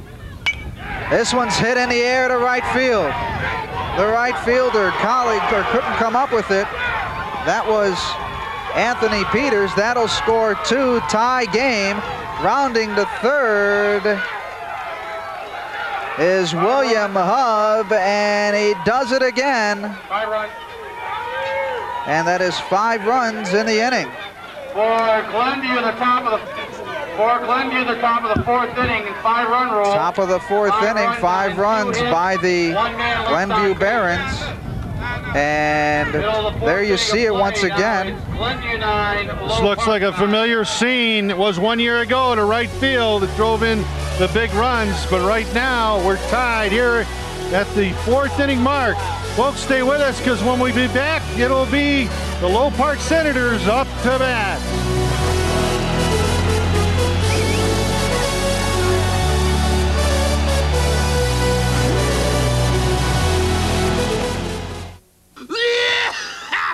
Who are you? See more smoke. Smoke detector. And I see more smoke coming from that toaster. Oh my. Thanks for warning us, Seymour. I hate smoke. So whenever I see it, I make this noise to warn you. Because where there's smoke, there may be fire. Be cool about fire safety. Be cool. And here comes Chris Hill, 4'6" out of Jefferson Elementary, a confident young man with a great stride. But, uh-oh, he might be in trouble now. Hey, Chris. Want to get high? No way, man. That stuff's for losers. Oh, what a move! Chris Hill never hesitates, just blows past that guy. Bob? You're right, Mike. Look, Chris is known for his great head shake. Then he shifts his weight to the right foot, finds a hole, and zip, he's out of there. Spectacular, just spectacular. This kid's got a bright future. This is Cleveland Clerk of Courts Earl Turner. I'd like to make you aware of a new service in the Clerk of Courts office that can get you out of lines like that. It's called Pay by Phone. All you need is a touch-tone phone and a Visa or MasterCard. Dial the number on the ticket, and in a matter of minutes, all your parking tickets are paid. Pay by Phone is available 24 hours a day, 7 days a week from any touch-tone phone.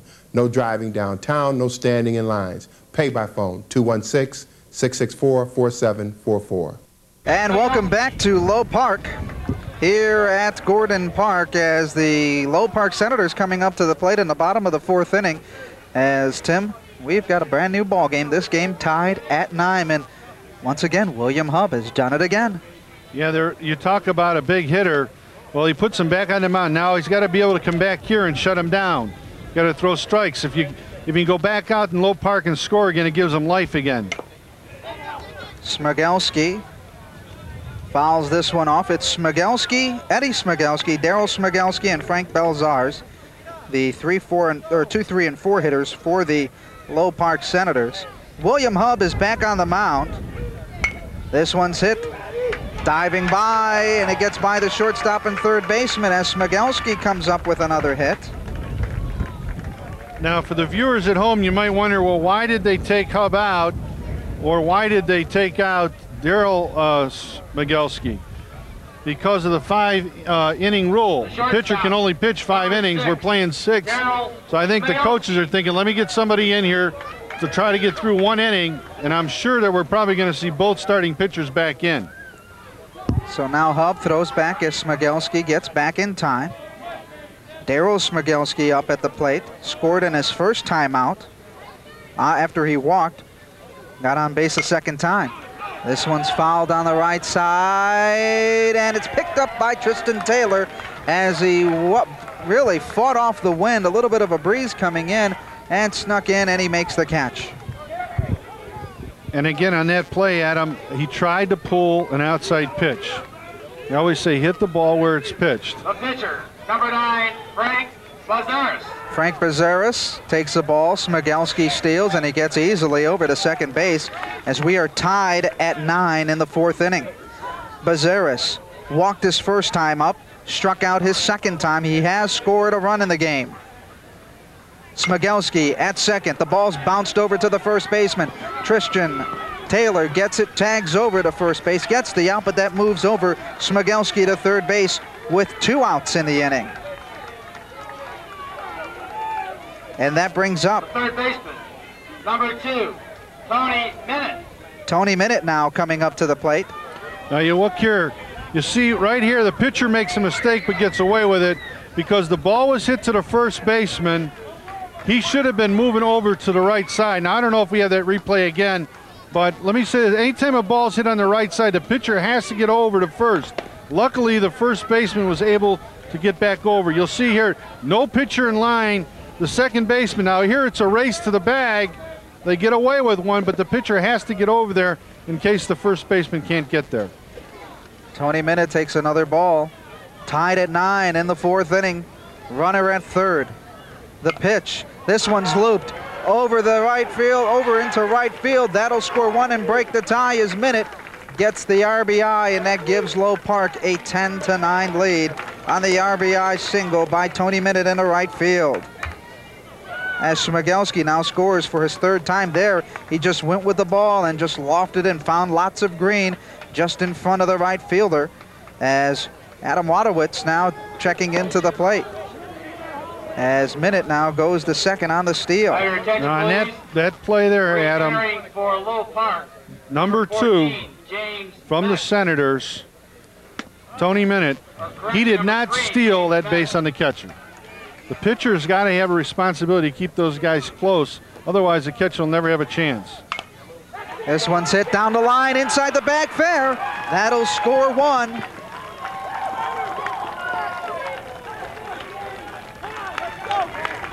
As James Metz, who re-entered the ball game, gets the base hit and the RBI, as it is now an 11-9 game. Look here, folks. Now see how he stays down on it and tries to go the other way. A great job of hitting right here by this young man, because he went with the pitch. One of the things you're going to see about championship play at this level is when the players can understand that the ball that's away from you, just try to go with it. Don't try to pull it. You'll see most successful teams that can hit the ball to the opposite field, they're the teams that are going to have great hitting ball clubs. Go with the pitch, number 1 rule, as Metz steals second. And the hit by Anthony Peters is going to get by. Nobody at first base. Now you see what I was talking about earlier, that when the ball's hit on the right side, that pitcher has to get over. In that case, both the first baseman and the second baseman had gone for the ball. Now watch Hub here. He'll throw the ball, and you'll see the ball go to the other side. Now when this young man comes down, we should be able to pick up that pitcher. And you're going to see that the pitcher never comes over. See where he's standing back there? He should be over here at first base being able to cover. Second and third for the Low Park Senators. They have regained the lead in the bottom of the 4th, 11-9. Tyler Tapania, the 7th grader out of St. Leo's, up at the plate. 2 walks in the ball game. Second and third as William Hub delivers. This one is a line shot into the gap, into left field. That'll score 1. Here comes a second run, and it's a 2-run single or a double now as they get him out at second as he tries to stretch it out, but the 2-run score for the Low Park Senators, and they now lead it 13-9 on a great base hit, but then he got caught trying to get a little bit extra. A great play on the defensive side of the ball. Now you're going to watch here. This guy's going to go with the pitch, and he's going to drive it for a base hit. Now if we can stay with it right here, you're going to see this left fielder pick up the ball. He's going to look for the cutoff guy. This is what kills the big innings. If that guy can hit the cutoff man, you're going to see this time he hits it, throws it to the pitcher. We don't see it on your screen, but the pitcher cuts it off and throws to second base, kills a big inning.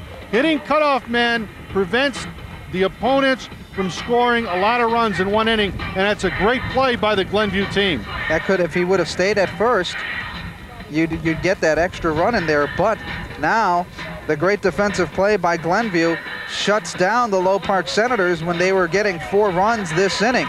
That could have, they could have easily gotten 5. So now, as we head towards the top of the 5th inning, Darryl Smigelski now will come back to the pitcher's mound and throw for the Low Park Senators as they have a 13-9 lead as the sun begins to set over the skies of Lake Erie and Gordon Park here in Cleveland, Ohio for this Big F championship. Now when you're coaching and you're sitting on the defensive side first, let's talk from the Low Park side. You have to think in terms of outs. Rick Kinzel's got to be thinking, look, I got to get 6 outs out of this pitcher. It's cooled down now. I need 2 innings out of my best pitcher. If he can throw strikes, then we're going to have this thing wrapped up. On the other side, Glenview's got to be able to put the ball in play. They got to realize that, hey, I can hit this guy. Let me go up here and get my swings and make some things happen. Well, like you said, Tim, Low Park has 6 outs for a championship, but don't count this Glenview Barons team. They have come back before, and they did it last year in the championship game here that you saw on CLV TV 35. So this one is still not over with as we head towards the top of the 5th inning, and it will be William Hub, Nabir Abdurrahim, and Daryl Washington hitting for the Glenview Black Barons. Daryl Smigelski, who came back into the ball game right now. Leading off the top of the 5th inning for Glenview, third baseman, number 13. I'll make that Nabir Abdurrahim. Abdurrahim will start off in this 5th inning. Big power hitter, solid hitter too. Had 2 big hits in their last playoff game. So even get something started right here. That one got a piece of, I believe, the catcher or the umpire that time. Now in that swing, you saw he with his lead foot, he stepped toward third and he turned his head. He's trying to yank the ball. And Smigelski will be smart here if he can keep the ball away, because if he gets the ball inside, this young man can really take it a long way. You can see this here. See that lead foot step out? So he pulled out there at him. And he got him swinging. Big strikeout there by Smigelski. I think we're going to have to give the home plate umpire a little bit of time. He got nipped on that last foul ball. The right fielder, number 3, Deshaun Curry. So a big strikeout for Smigelski as he gets Abdurrahim swinging. Now, Deshaun Curry up to the plate. His first at-bat in the ball game. Fouls this one off. Did he get hit again? I think that's the second one in this inning. I'm wondering if we can get another shot from the old mask cam to see if that one went off the face mask. Did that guy get hit again? That'd be twice in one inning. Oh, let's see it here.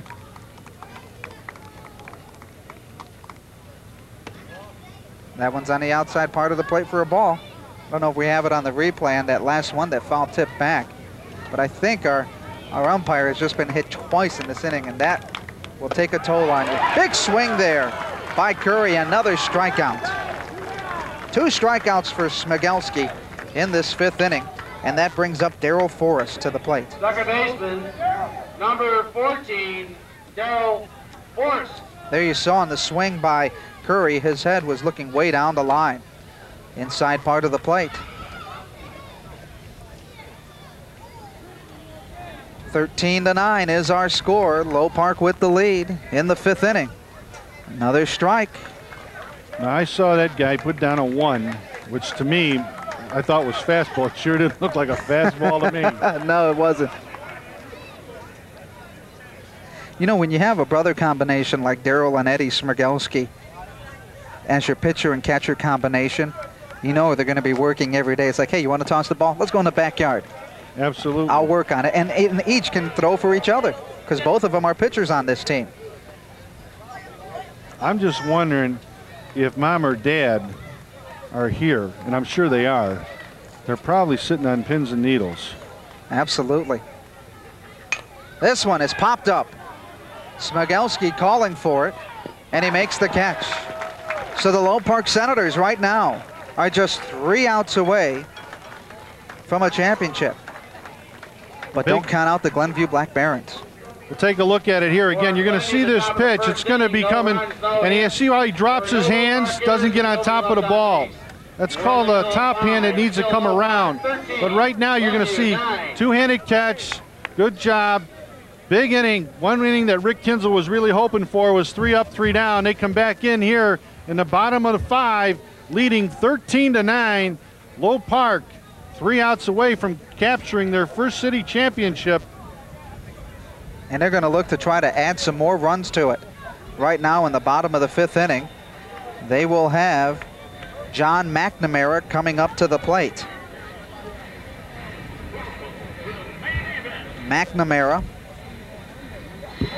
out of St. Leo's will be the first batter up. And Tim, as the sun begins to go down here at Gordon Park and the wind starts to come off the lake, it is a bit cooler, but it is really heating up out on the field between these two teams. A very good ball game. It looked as though Low Park was just going to blow the game wide open up at the beginning, but then Glenview has come back to tie the game at 9, but a big fourth inning for Low gave them a 13-9 lead, and now 3 outs away from a championship possibly after this at bat.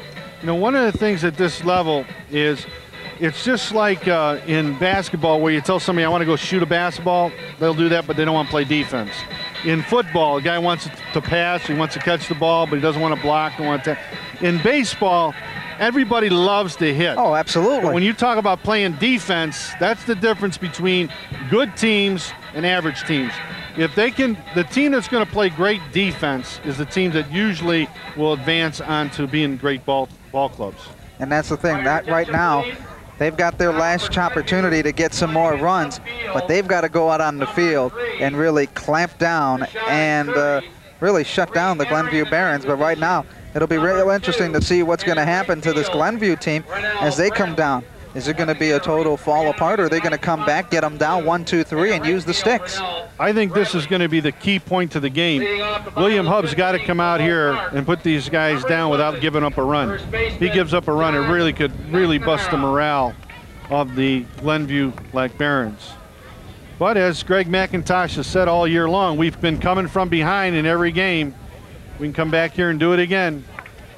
John McNamara coming up to the plate, his first time up. 310 hitter, also a pitcher if need be. As he looks for a ball inside. William Hubb back on the mound. 3-0 the count for McNamara. 13-9, Low Park with the lead.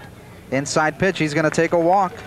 And that is the last thing that William Hubb wanted to do, is walk the first batter of the inning. McNamara's real happy. Hey, I got on base. Yeah. That really helps the on-base percentage as the ball goes way on the outside part of the plate. And McNamara, napping over at first base, should have moved over to second on the pass ball. Well, he was so happy to get over there. I think he didn't even realize the pitch was being thrown. Tim Kinzel up at the plate now. Takes one for a strike. Kinzel in the ball game, singled and scored in the first, struck out in the third. Takes a pitch for a ball.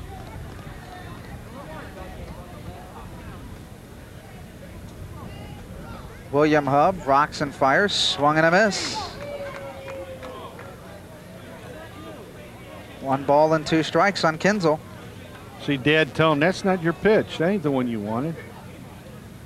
On the outside part of the plate as McNamara still holds at first. 3-1 is the count. On Tim Kinzel, the second baseman. This one's high. Gets by the catcher.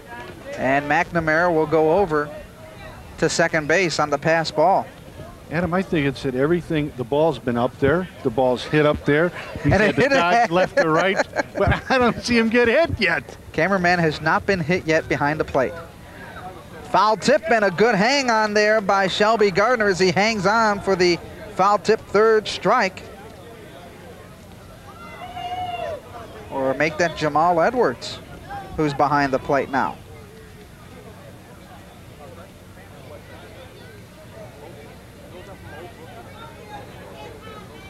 The catcher, number 1, Ed Smigelski. Ed Smigelski now coming up to the plate. Low in the dirt for a ball. Smigelski, 2 singles, 2 for 2, and he scored 3 times in this ball game. This one is a grounder. The third baseman, Abdurrahim, gets it, throws it over easily to the first baseman, and they get the out over to Tristan Taylor. So Smigelski grounds out. And that moves over McNamara to third base. And that brings up the other Smigelski, Daryl Smigelski. The pitcher, number 6, Daryl Smigelski. So Daryl Smigelski has scored once and is 1 for 2 in this ball game. William Hubb trying to get out of the inning without giving up any runs. Big cut there by the young Daryl Smigelski out of Our Lady of Good Counsel Grade School. All he wants to do here is put the ball in play. That one going up into the net behind us.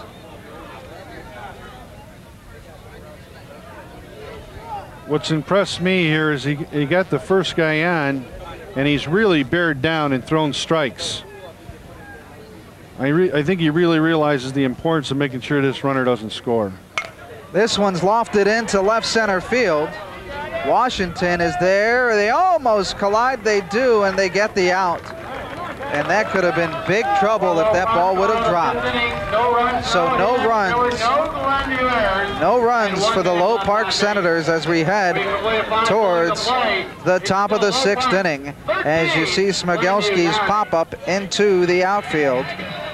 And the Low Park Senators right now are 3 outs away from a city championship. And they will have to face Tristan Taylor, Shelby Gardner, and Charlie Cunningham. That is the order for McIntosh's Black Barons as they are getting a pep talk in this 6th inning as they find themselves down 13-9. We've seen this team come back in last year's championship. Let's see if the magic is there for them again. They have come back from many games this year. And is this another one? The drama will start to unfold in just a few minutes. As the sun setting into the background over the Lake Erie. The lights are on here at Gordon Park. It's been a beautiful day for baseball and great competition here in the Class F championships. And what would a day of watching baseball be without my buddy Tim Wells here, you know? He takes a lot of guff from me and the rest of the crew from CLV TV35. And the challenge has been made against Iron Mike for the Rookie League before. We're going to have a hitting contest between Tim and I. Oh, yeah. You know, I shouldn't tell this because we're on the air, but I have to because we're really having a lot of fun tonight. One time, you know, we take the kids to Jogga Lake every year. And one of the guys that worked on the playgrounds played ball for me years ago, and you know how they pitch in those pitching machines where they put up your, you know, how fast you throw. Right. So he had like 75 or 80 miles per hour. So I went over and gave the guy, says, maybe $5 if you put Tim Wells, and he threw 90 miles per hour. And of course he did, and they came over. How much did he pay you to put it up, you know? So in other words, I'm going to win the hitting contest very easily. Now watch me strike out all the time. But I will bring my bat. I have my bat with me. Never leave home without it. My 32-inch, 28-ounce Easton bat. It has done me proud. So you watch out, Tim. The challenge has been made. I hear you. Well, as we head towards the 6th inning, Smigelski getting a strike as he faces Tristan Taylor, the first baseman. The Low Park Senators, 3 outs away from a city championship. Smigelski gets a strike on that one, right up the middle as he really is digging down deep and throwing hard fastballs. Smigelski looks in for the sign. He throws. That one's high and inside. Smigelski looking once again to Tristan Taylor. This one's popped up into center field. And it is caught by Daniel Stanley. 1 out. 2 outs for a city championship. And that was Tyler Tapania, 7th grader from St. Leo. Now this time you see how he drops his hand, gets a little under the ball. But look at Tapania, Tyler walking in here. He comes in, 2-handed catch, good fundamentals. Ground ball gets by the first baseman into the outfield as Shelby Gardner gets the base hit. 1 out and a man on first. Can Glenview have the magic of 97 come back once again here in 98? Rynell Bradley re-entering the ball game and hitting the right fielder with a runner at first. No, they won't hold him. They'll let him run. He'll get over the second base. We have 1 out in the 6th. Low Park up 13-9. Taylor is at second base. Smogelski fires it inside. Here comes the steal. Here comes the throw. And do they have him? Yes, they do. They get him on the high tag, and he is out at third. And what a play. I mean, you're down. You want to be aggressive. That's been their style all year. But you at home, let's make the call here. You're going to see steps behind. Good fundamentals by Eddie Smogelski. Is this guy safe or out? You at home make the call. And we got the peanut gallery behind us taking a look at the monitor. But you're down 4 with 1 out. That run doesn't mean anything. You know, but you know, if he makes it, hey, you're a hero. He doesn't. One more time. Dad, Mom, what do you think? You be the call. Safe or out? There's the glove. There's the foot. Did the foot get there before this tag? Shortstop, number 10, Gregory Warner. But fortunately, we have a replay. He's got a bing-bang play out in the field. They're 1 out away, Adam. Here comes the throw, and they get him for the championship. Oh, they catch him stealing, then they win the championship. A great throw by young Smogelski gets Gardner, or gets Bradley out at second. And what a way to end the ball game as the Low Park Senators win this one 13-9 in a wild one here at Gordon Park. And it ends on a caught stealing at second base, as the Low Park Senators are your Big F champions for the 1998 Class F championship season. Well, folks, stay with us, because when we come back, we're going to meet the 1998 city champions from the Low Park Senators.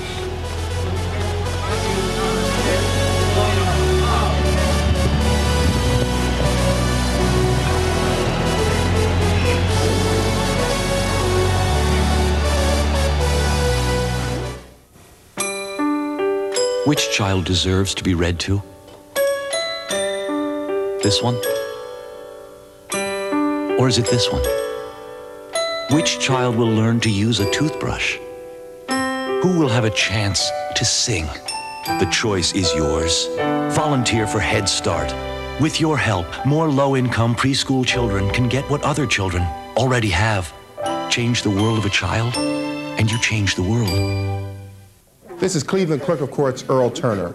I'd like to make you aware of a new service in the Clerk of Court's office that can get you out of lines like that. It's called Pay by Phone. All you need is a touch-tone phone and a Visa or MasterCard. Dial the number on the ticket, and in a matter of minutes, all your parking tickets are paid. Pay by Phone is available 24 hours a day, 7 days a week from any touch-tone phone. No driving downtown, no standing in lines. Pay by Phone, 216-664-4744. Hey, has anybody seen Elsie? No. Have you seen him? No, where he is? No, have you seen him? No, maybe Hammer knows. Have you seen him? Tell me, have you seen him? Seen him? Oh. Where's Elsie? I don't know. Hey! Elsie! Here he is. Hey, Vog, how you guys doing? Hey. Hey, can I have a little background for my rap real quick? What you want? Have you seen him? Hey. Have you seen him? Tell me, have you seen him? Seen him? Oh. I'm not Easy-E, I'm LC. I'm saying, yo, baby, yo, baby, yo. You can catch me on the radio. Have you seen him? At 7 o'clock, you can call me up. Homeboys, you know I'll be pumping it up. So tune in Mondays. Don't be illin'. Tell me, check have you me seen out. him? I'm just chillin'. Have you seen him? There he is. Tell me, have you seen him? Oh, yeah.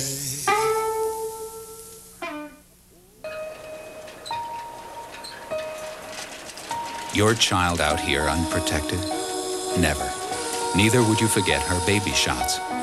Yet nearly a third of our babies' lives are on the line, because even with regular doctor visits, they haven't had all their shots. Ask your doctor. Your baby needs at least 11 shots by age 2. Please don't leave her out there alone. 11 shots by 2. How sure are you?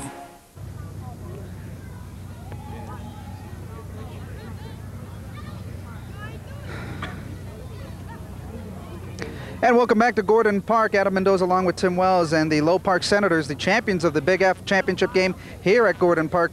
Tim, it's been a great championship day. Absolutely. You know, as we talked all day long, it was two outstanding teams that were squaring off. We had the defending champs, and we came in here with a team that we thought was pretty young. And all game we talked about hitting, but as you know and I know, and everybody that watched this ball game, it came really down to defense and catching the ball. Absolutely. It came down to a final play with 2 outs. Runner steals, runner throws, is thrown out at second base, and here are some of the people that are involved in that last play, especially. Let's ask Eddie, how did you do that, Eddie? Got up and threw it. And who made the tag? I did. What's your name? Anthony Minute. Took you 1 minute, you laid it down, and city champs. How did it feel, guys? Good. Great. Felt like they drink a Minute Maid juice. Now, Coach, this has to be a really great moment for you and for Low Park, you know, and Obal coming back with a city championship. Very much so. I mean, I grew up playing baseball, so I know what a thrill it is for these young men. I told them before, they're gonna remember it the rest of their lives, win or lose. They're just gonna have a little better memory of it today because of how they played.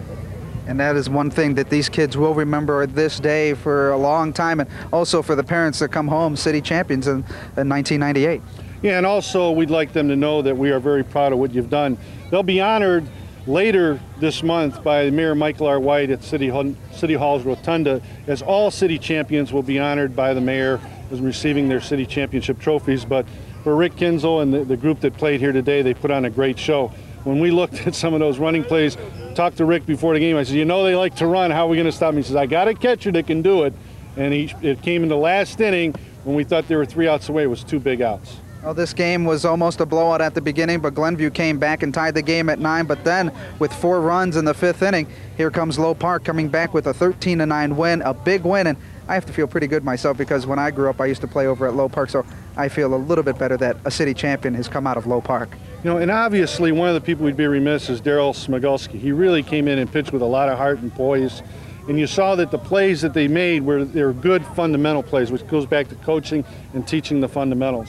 And we'd be remiss, Adam, if we didn't take time out, not just to thank Rick Kinzel and Mr. Topney and the people with this team, but the many coaches that throughout the year took time out to teach the kids the fundamentals. Not just about baseball, but about life, about doing what's right, about getting an education, coming out here and being respectful and playing hard and walking away as true sports. And also you got to give a lot of credit to the parents that come out and support their kids, and a lot of them here watching the game, and really they're all going to feel pretty good after this one as the Low Park Senators come back home with a city championship. We'd like to close out by thanking the Cleveland Baseball Federation, as well as the many sponsors that went out and donated to the teams this year to give them nice first-class uniforms, as well as our Cleveland Indians and the City of Cleveland Division of Recreation, as well as you, Adam Mendoza, for coming out. It was a great night of baseball here at Gordon Park. We'll walk away with 1998 city champions, the Low Park Senators, but there's many champions more than what we see here today, and we would really like to thank those many volunteers, the many sponsors, and the people behind the scenes that made this work. As well as when we close out, stay with us because we're going to take a look at a video that the Cleveland Baseball Federation put together of all the sports programs that were offered this summer, where kids got the opportunity to play baseball free of charge. We also want to thank our crew. They dodged all the foul balls. One guy got hit out of 5 cameramen. That's not too bad. No, that is not bad when they're all in the field of play. So for Tim Wells, I'm Adam Mendoza, and here are your 1998 city champions in the Class F League, the Low Park Senators. And once again, Tim, it's been a great job, and we'll see you next time right here on CLV TV 35. Have a good night, everybody.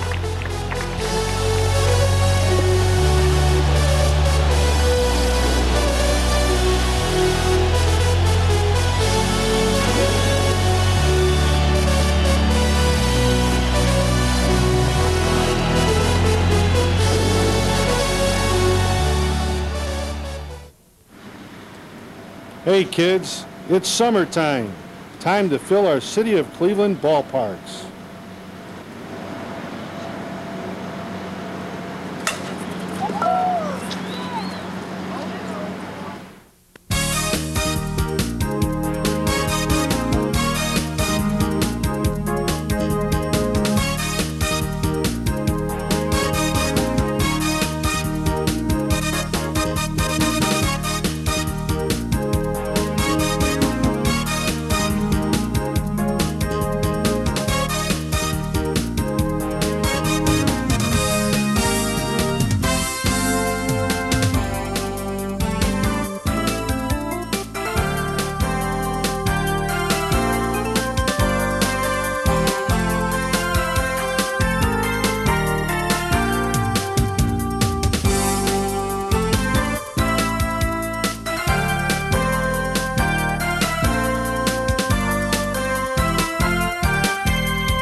If you wish to play baseball this summer, call us.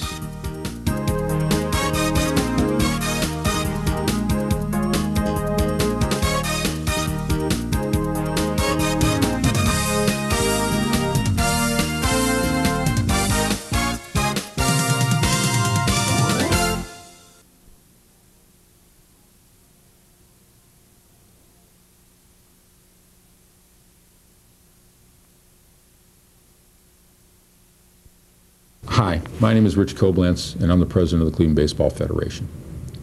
The Cleveland Baseball Federation is America's oldest sports charitable organization, having been founded in 1910, and we provide all the necessary funding to keep Cleveland's kids off the streets and in the parks during the summer months.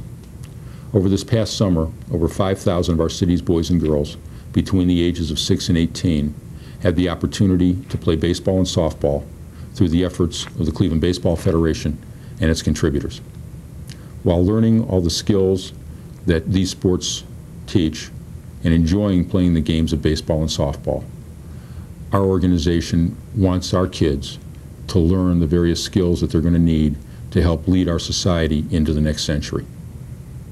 We accomplish this by providing youth at risk seminars for all of the participants in our programs, which focus in on providing the various life skills that our kids will need to become good and productive citizens into the future. As a charitable organization, the Cleveland Baseball Federation relies very heavily on contributions from both the corporate and individual communities, both within the city of Cleveland and throughout our local area. We ask, if you own a business, that you partner with us and provide sponsorships for either teams or leagues that will help provide all the funding so that our kids can stay off the streets and in the parks.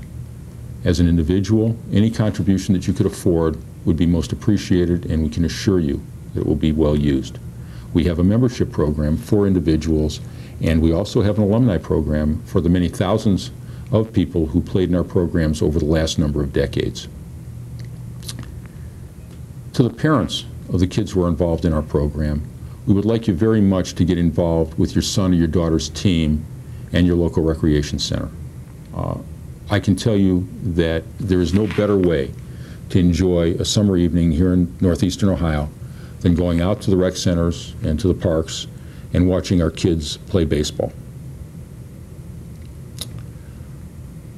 On behalf of all of the directors and all of the participants within the Cleveland Baseball Federation, we thank you for allowing us to provide service to our kids, and we assure you that we will work diligently to make sure that your investment in our future will be well taken care of. Thank you very much.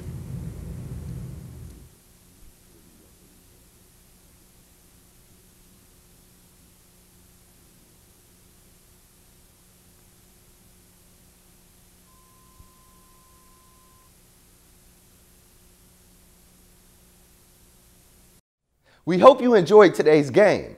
Make sure you head over to our YouTube channel, TV20 Cleveland, and subscribe to get the latest videos. I'm Christian Patterson. Thanks for watching TV20 Classic Sports.